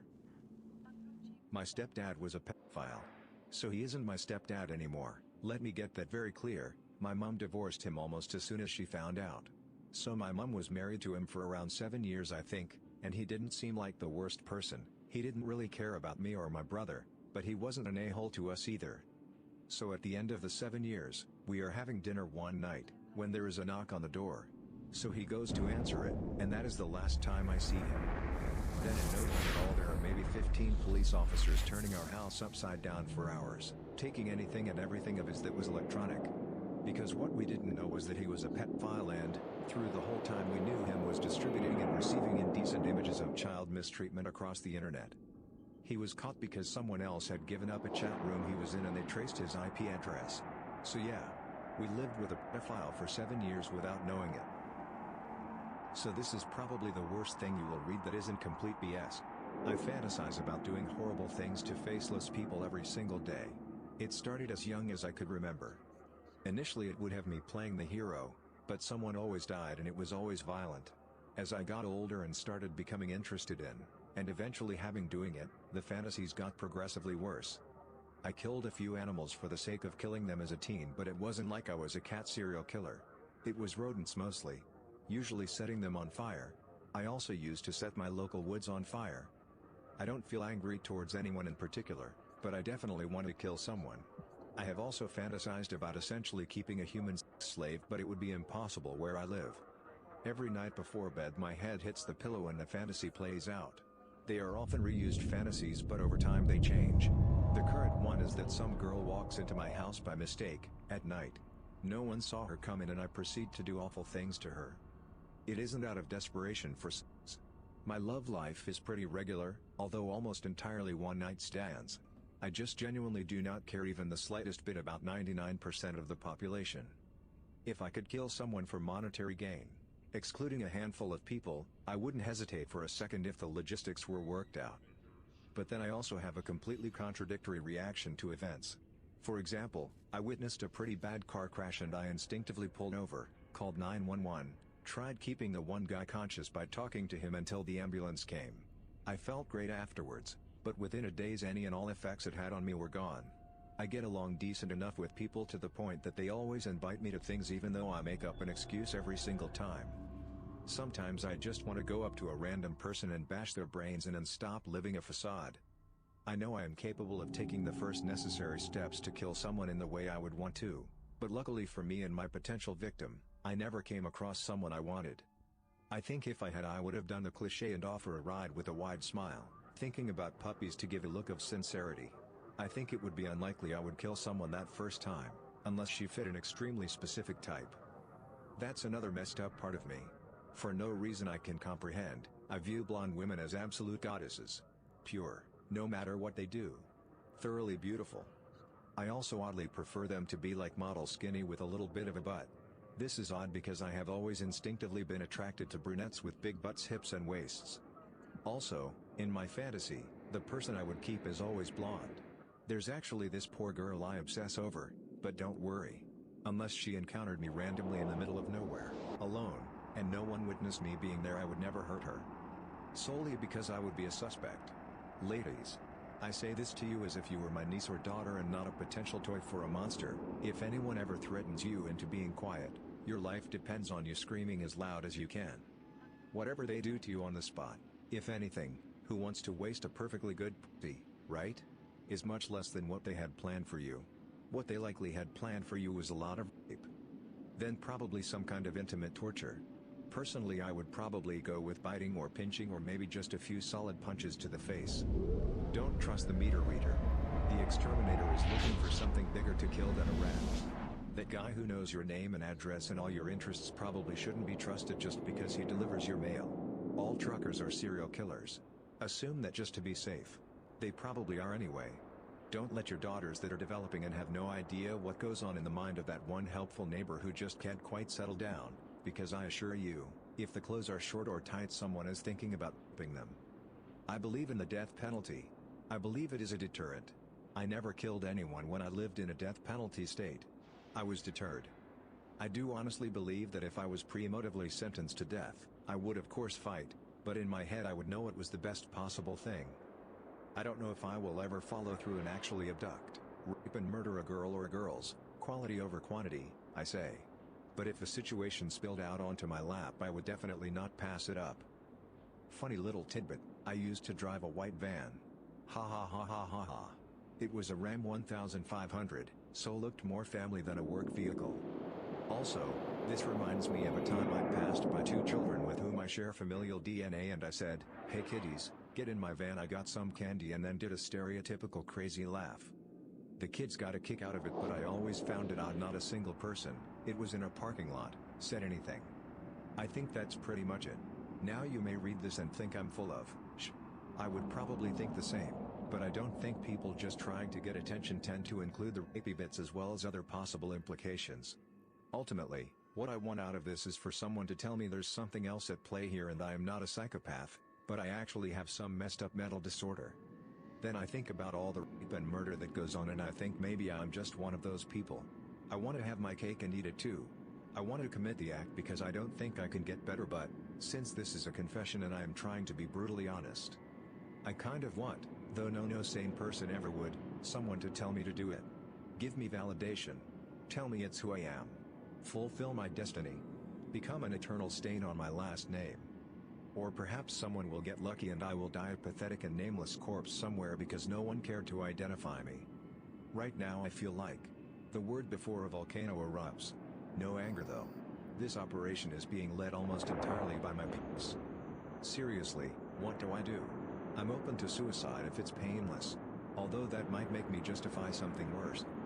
To be clear, if I were ever to kill someone I would at least have the class to kill them with my hands so I can watch the light go out in their eyes.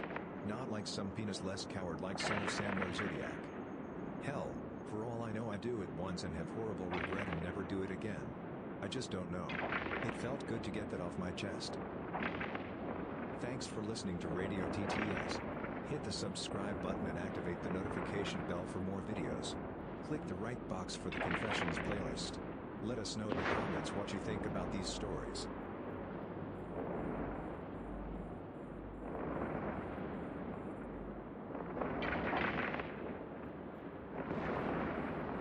I view females not as potential partners but as experimental guinea pigs. 5 sad and effed up confessions of Reddit. I'm a creep, one of the worst boyfriends a girl can have. Background, I used to be the second shortest guy, 5'1", 105 pounds, in my class, that skinny, introverted Asian nerd that aced all his AP classes with a perfect PSAT. I confessed to a high school crush I was tutoring and she politely rejected me. This motivated me to improve my own physical attraction and skills with the women. I started hitting the gym and devouring every book and journal reviews on human psychology and male physical attraction.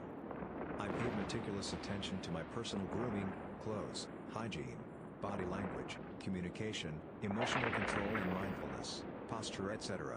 Not to brag, but teen gains, tons of food and plenty of sweat, blood and tears got me to a current 187 pounds 11% BF, Dex attested. It's not overly impressive in the competitive male world, but I noticed as my body grew more into the tall athletic shape it is now, and the confidence boost that came with it, got me much more female attention and interest. Pupils dilated in my direction and women started being more talkative with me or avoiding me in an effort to hide their interest. I started to be more extroverted, gregarious and confident. Another thing, I can feel others' emotions easily and accurately tell someone's emotions from eyes, if I'm consciously trying to do it. Tested accuracy in a psych lab with multiple choice testing with separate pictures of eyes and faces on a screen. With this newfound pool of interested females, I started a 3 to 6 month cycle of dating and breakups with women for 6 years. I won't get into the gritty details for simplicity's sake. I'm perhaps one of the worst boyfriends a girl can have. I'm selfish and only go on either free dates or let the woman pay. I threaten to break up with them on the spot if they ask me to pay, especially if they have already invested themselves emotionally in me. Dating me is an emotional roller coaster ride. I've got 2 of the dark triad traits, narcissism and Machiavellianism. I don't blink when I break up with women. I've handled sticky situations such as emotional breakdowns to suicidal proclamations with tact purely to protect my own reputation, not because I care about them. I've done experiments on women, bugged or keylogged their computers and phones, put hidden GPS tracking devices on their cars to monitor truthfulness and what their behavior patterns are when they lie. I also record all their facial expressions and conversations in my apartment with hidden cameras and microphones. In case you were wondering, yes, I recorded that, too. In HD 1080p 360 degrees. You guys may think, well, what's wrong? Seems like paradise to me. Lots of variety. Well, trust me buddy, it's not. I've come to see this as a potential problem as I inadvertently and habitually avoid meaningful relationships. I've no problem with promiscuity. I am for monogamous marriage and long-term meaningful relationships, but my old habits keep kicking in and I find it hard to openly express true feelings to find someone who can understand or accept me and my past. I subconsciously view women not as potential lovers but as experimental guinea pigs, additions to my collection of the female psyche. I wish to love and feel loved. Unfortunately, I can't afford therapy, so I thought I'd see what Reddit suggests. Frankly, I've never told lies, however I am dishonest in the sense I deceive women by telling them nothing. Same in the sense that I keep all my promises but reluctant to make any. Yes, I'm aware that I'm violating personal privacy by bugging everything. I'm a creep. I'm mindful of my situation and desire to improve it. I know it's morally wrong on multiple levels. Please don't just tell me again I'm wrong or insane. It doesn't help the situation at hand at all. However, I'm open-minded, consider all suggestions, and I deeply appreciate and value honest criticism. I shoplifted over $6,000 worth of clothing in one stint. This was almost 10 years ago. I was a sales associate as a teen at a well-known chain retail skate store. It was a cool job, but my store manager was bad. Just rude and aggressive all the time, bullied the staff every day. I rocked it as a salesperson. I doubled my goals almost daily. Always at least met them. One day, the store manager got our numbers for the quarter. We were a little behind where we should have been, but there were also 2 new associates who weren't carrying their weight. Store manager blamed me for the numbers, and accused me of giving discounts to people and allowing others to shoplift. I had never done either of those things. I was livid. So, one night with a group of 4 friends or so, one of which used to work at the store with me, we came up with a plan to raid the place to give the store manager something to actually complain about. So, I went into my shift on a Sunday morning, knowing the assistant manager would be hungover. I convinced him to take a nap out back and that I wouldn't tell if he let me claim the sales for the day. He didn't care about anything, so it was an easy yes. Cue my friends coming in, acting as customers with their beach bags as I'm working with regular customers on the floor alone. A customer, friend, would bring their purchase to the counter to ring out and have the security tags removed and then immediately go into the changing room and bag it. Bring it to their cars, wait 20 minutes, do it all over again. We all had lists of items we wanted, and I had mine piled on the counter ready to be taken. In 1 hour, we completed the list and my friends left. The assistant manager came back from his nap oblivious. I wrapped up my shift and went home. We divided up the clothing and celebrated. Never got caught. I put my notice in the next day, and that was that. Old friend from work told me when the next quarterly report came out, after I quit, the numbers were so bad from shrink, inventory of clothing missing with no money to show for it, the store manager got demoted. Was it wrong? Yes. Would I do it again? No. Do I regret it? Not even a little bit. I'm pregnant. With a married man's baby. I just found out last night. 2 lines on the stick. I knew beforehand. I'd been nauseated and my breasts were sore. I've been here before. I have an 8-year-old. We were careful. We used protection. I guess it wasn't safe enough. I had planned on ending it soon anyway, the affair. The guilt was making me sick. I can't have an abortion, I agree with the practice, but it's not an option for me. I want this child. I love being a mother and am excited to have another baby. I'm torn as to what to do about telling the father, married 10 years, 2 kids. Here's what I think I should do, not tell him. He won't choose me, he won't leave his family, he won't tell his wife or harm his real family. He will just feel awful about everything. We don't live in the same town, he'd never know. I just pick a fight about something and blow him off. If he finds out I had a child, I just lie and say it isn't his. I think he has the right to know, but I really don't think it's in his best interest to know. Nor do I have much interest in co-parenting. I've alone parented my son's whole life. His dad chose not to be involved. I do care deeply for this man, and know him well enough to know that knowing about this child would devastate him. I don't need help, emotionally or financially. I provide plenty of positive male role models. My brother is the best guy in the world. I guess I'm wondering what you would do, in my shoes?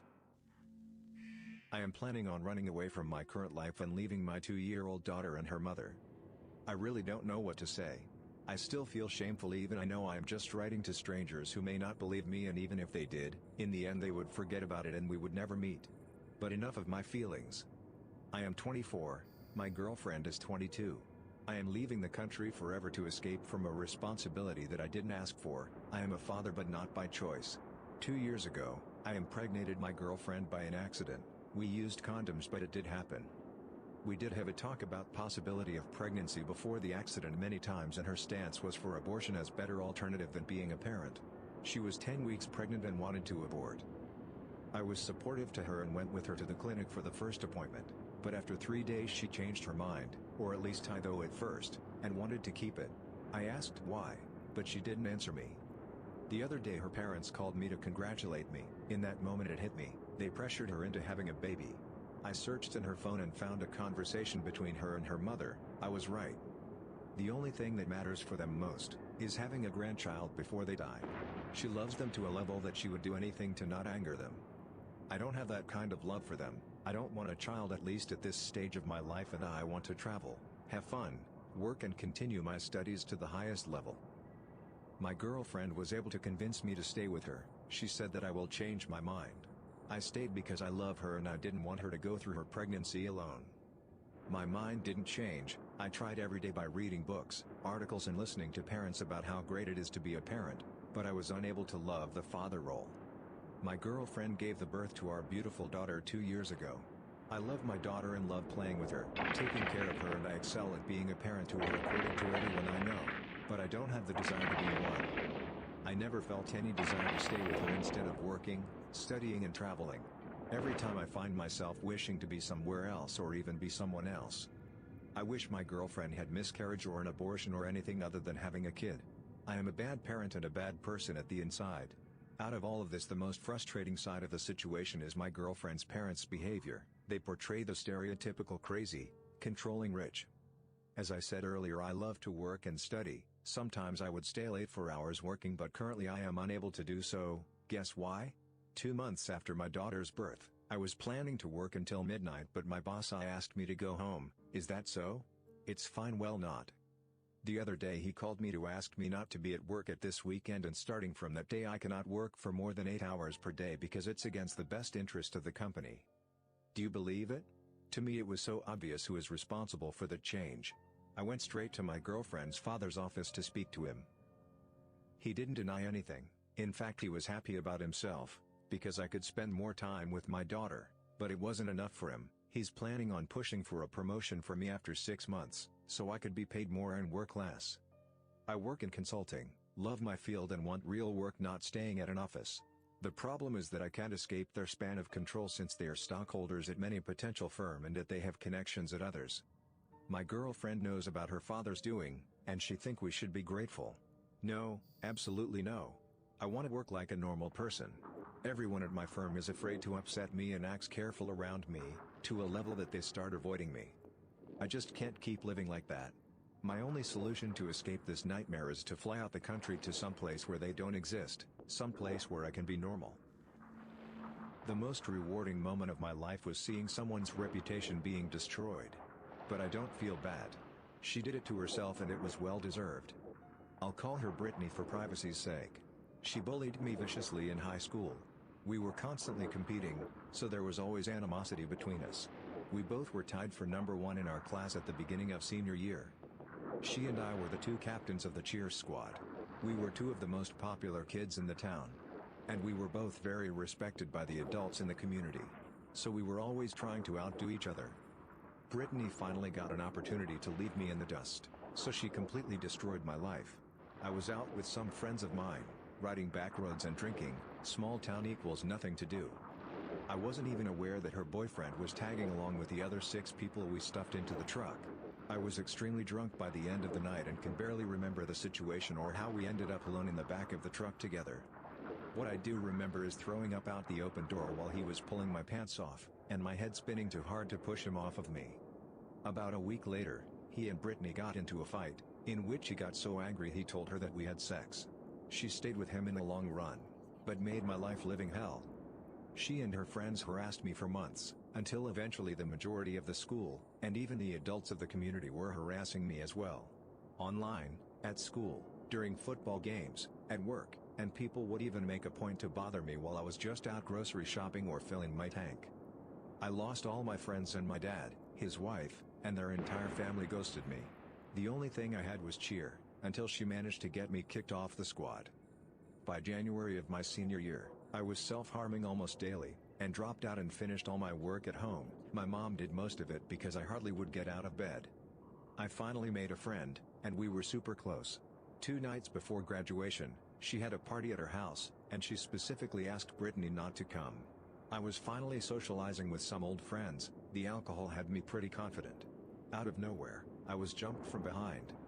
Brittany was on top of me, pounding my face repeatedly, and her aunt stood close and fought off everyone who tried to rescue me.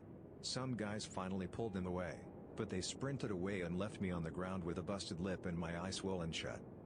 Turning point, Brittany and her aunt called the cops to bust the party, for some petty reason. I was in the house cleaning the blood off my face when 2 officers came in and saw me. I ended up filing a police report and 3 people wrote witness reports. Brittany and her aunt were arrested the next morning, and bailed out that night so she could attend graduation the next day. I decided to walk in the ceremony and tough out my humiliation. I was homebound through the school, so I was still technically a student there and able to walk. I watched Brittany deliver her valedictorian speech as I watched with a black eye and stitches in my lip. I had gone from the top of my class to number 23 in a matter of months, and I was watching the girl who ruined my life give her motivational speech to hundreds of people in the audience. I was absolutely miserable, until she finished her speech and no one clapped. Except the maybe 5 of her family members in the stands, out of 500 plus people. The girl who had once been praised by the entire town for her great character and genuineness had finally shown herself for who she truly was. A big grin spread across my face. I had hit rock bottom, but in that moment I felt on top of the world. 3 years later, Brittany still lives in our hometown and is a waitress at the restaurant where I got my first job at 16. Her mugshot is still online and she lives with her parents. I've failed 2 semesters of college because of depression, but I've taken extra classes and am still on track to graduate in 2021. I'm independent, paying all my own bills, and am a member of a great sorority. I have struggled but I'm still going strong. That being said, I don't feel sorry for Brittany whatsoever. Thanks for listening to Radio TTS. Hit the subscribe button and activate the notification bell for more videos. Click the right box for the Confessions playlist. Let us know in the comments what you think about these stories.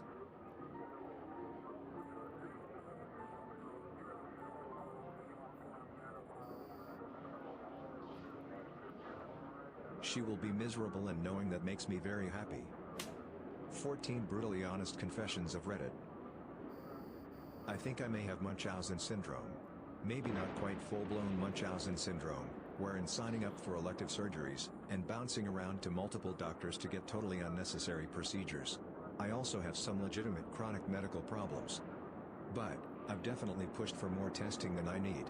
Gotten testing for symptoms that are mild, but I've played up more than I should have. I have some symptoms I've caused, and I'm reluctant or unwilling to eliminate, because they're now part of what makes me special. I take too much medication, and I know it, but I do it anyway, and not fun medication. Prescriptions with unpleasant side effects, that I could probably eliminate. I'm severely depressed, and have anxiety, and the truth is, I like being sick, because then I have an excuse for my behavior matching my emotional state.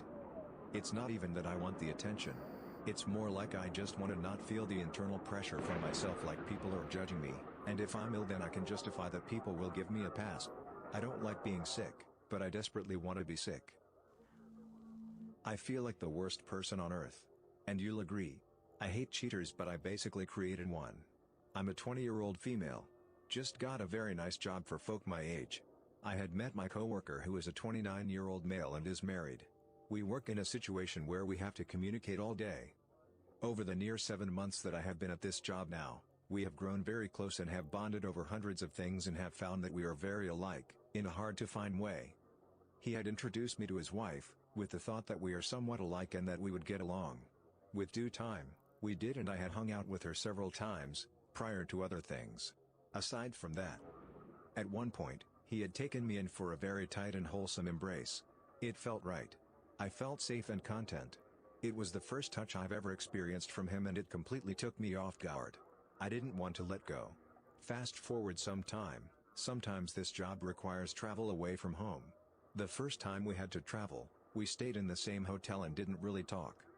We watched the same movie from a separate room and sat on a phone call and laughed about things and discussed life like we usually do.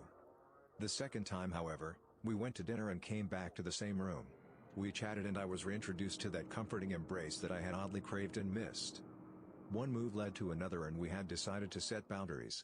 No below waistline, blah blah blah. You know how that works. Sex had happened and we both agreed that it was like perfect chemistry had happened like no other. It felt like it was meant to be.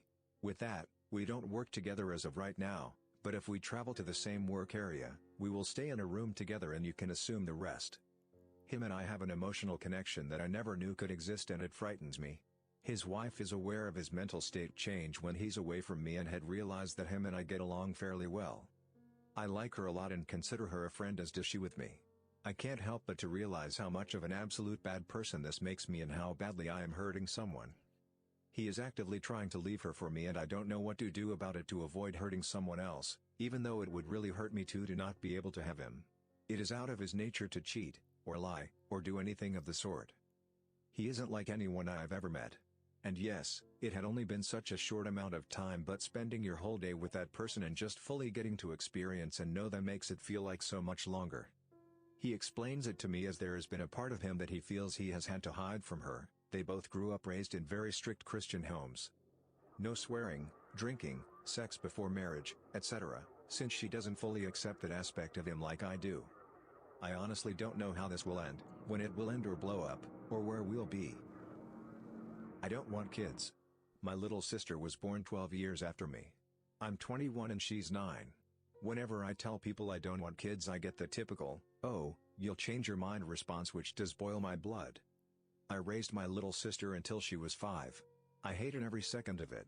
She tries to call me, I don't answer because I know she'll beg me to come over and the thought of wasting one of my very limited days off for her doesn't seem worth it.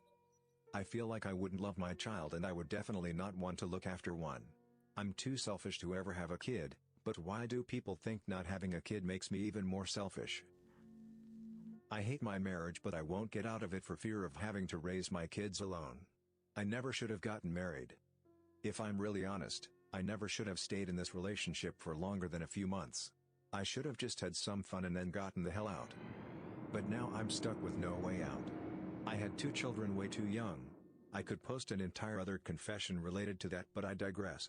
I can't leave my husband because I know I'll never be able to raise my kids on my own. I also can't bring myself to put them through something like that. Mostly because I think it would inevitably result in them hardly ever seeing him, which just wouldn't be fair and is something that they don't deserve. We basically have a dead bedroom for a handful of reasons. What's sad is that I'm okay with that. In fact, I kind of prefer it. The thought of sex with my husband isn't exactly repulsive or anything, but I can assure the desire is not there. He's given me plenty of reason to believe his feelings are mutual. So, I fantasize about cheating. Not because I'm being malicious, but because I crave the excitement. I crave not feeling so tied down, so stuck. I crave the newness and having the option to just not see the person ever again. I don't want to work it out anymore. I did at one point, but I've realized that we just aren't compatible. I view him as irresponsible and immature, and it's so off-putting. I am happy knowing she won't be happy. I've known this girl, let's call her Jane, for almost 5 years. We were both young and fell in love, stayed together for a year or so, but then things changed. Now, Jane is the kind of person that thinks herself to be some Machiavellian mastermind of deceit, but is probably the worst liar I have ever met. While we were together, she would make her friends try to seduce me or make fake Facebook profiles and ask me to meet up with her, or trying to get me to cheat. And she lied, not big lies but small ones, everyday things that knowing her I could read through almost every time, the kind of silly small pointless lies that you'd expect from a child. Every time I'd call her out, she'd admit it and start crying and asking me to forgive her, then she'd do it over and over again. But our feelings were real, I loved her and she was almost obsessed with me. After we split, she would get back in touch with me, start talking about how she missed me and how she'd come to visit me, I moved to another town, and that she just wanted to make me happy, then after a day or two disappear and not talk to me for months in a row. Every time I kept answering because deep down I still have feelings for her, and I couldn't bring myself to tell her to F off and leave me alone. The last time, after swearing to come and visit, she told me that she got cancer and that her family couldn't afford treatment and she didn't know what to do. I asked her sister and her mother and they told me it was another of her lies.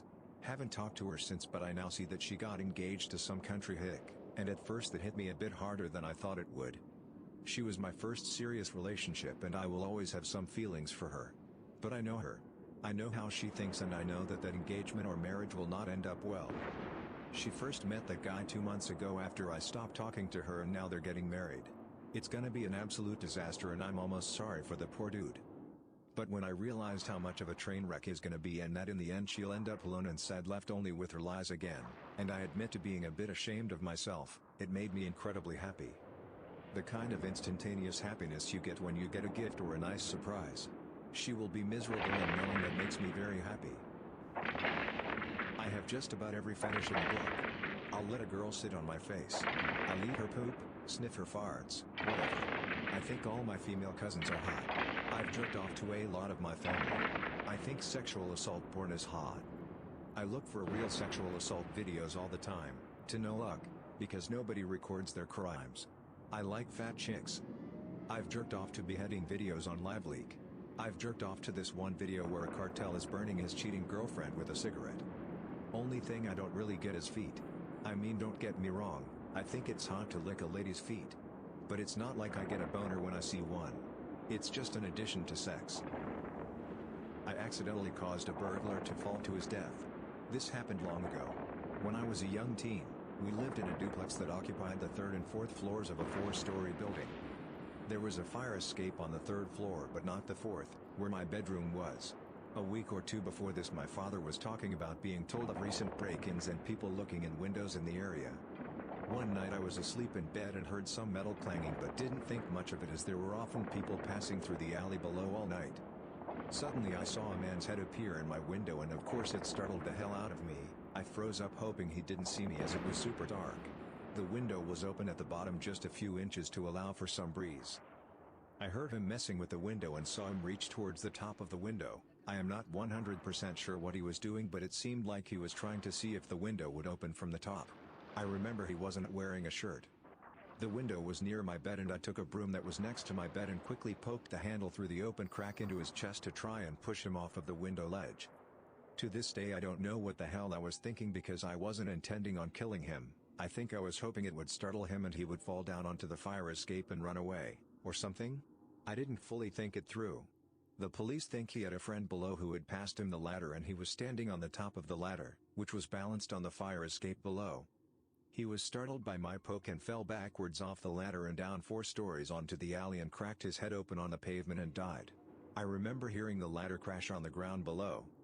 I was too terrified to look or do anything and I hid under my covers and pretended to be sleeping. It was determined that he was trying to break in and fell to his death. They never found out that I had poked him, causing him to fall. A few close friends know this story but no one else. There was a blood stain on the street for a while after that. I hate my missus to a degree. I don't know how I could possibly live with her forever. I guess my confession is that I'm only with my missus for our daughter. We have been together almost 3 years. After 4 months we were forced into moving in together. And then a short time later she was pregnant. She is massively anti-abortion. Raised a Catholic, despite not being one. And so I realized I was having a child. And I was terrified. My dad was an a-hole. My childhood not great, but I guess not awful thanks to the people in my neighborhood. I got to escape my dad by going round a friend's house every day that I could. Anyway, I'm going off topic. So yeah. I have a daughter now. And she is amazing. Truly the light of my life. I was so wrapped up in my own stuff before she was born. She is everything to me. Literally the only thing that brings me joy. But I have to share that joy with this utter narcissist. We both work at the same establishment. A bar. I work full-time front of house. She works back of house 2 nights a week. Since she left maternity leave I get up all night with our daughter, and up every morning. I do all the house chores. She literally does nothing. Yet I am constantly getting it in the ear for everything that's wrong in our life. I have no time to do anything. And I hate it. I am heavily dyspraxic. So I struggle to recall things. And it's been really hard to write this much. I got revenge on my bully. I was harassed and bullied by one girl for years. She called me ugly, fat, hideous, ripped apart my appearance, told me I was abused because I'm so ugly, mocked my personal situations, made up lies about me, got people to turn against me, etc. She tormented me continuously, and when she drove me to the point of suicide and she knew I tried to kill myself, she still continued to relentlessly bully me. This went on for over 2 years. Eventually, I just snapped. She wouldn't stop. I begged for her to stop and she wouldn't. She is really ugly, so I posted her pictures on different internet forums and websites asking if she was pretty. Over 50 people altogether on different websites talked about how ugly she is. I sent screenshots of all of this to her. I created several accounts to harass her on social media and her email. I contacted her family and friends on Facebook to let them know how much she had bullied me and other people. And do you know what? It felt good. And she finally left me alone. I don't feel bad. I don't feel bad at all. Normally I have a terrible guilty conscience, but this is the only time I did not. Take it as you will. Revenge isn't good, I know, but it's the first time I got revenge on someone and I enjoyed it. When I was a budding teenager, when I just hit puberty, around 13 or 14, and learned about sex, I heard that somewhere in Europe people poop on each other's chest after sex. For some reason that act aroused me. The only place I could get privacy to masturbate was at my grandparents' houses after school. Went to a Christian school and grandparents picked me up to go to their house until my parents got off work to take us home. So I would hold 2 to 3 fingers under my butt while I pooped and take a big clump and start masturbating with it. I did this 2 to 3 times before I just realized that stuff wasn't for me. Always wanted to tell someone about those experiences but never had the courage to tell someone in real life because that was some raunchy stuff. Hope someone could get a laugh out of it. I pretended my dad had a heart attack to get out of a work contract early and still get my bonus for completing it. So about 3.5 years ago I was fresh out of college.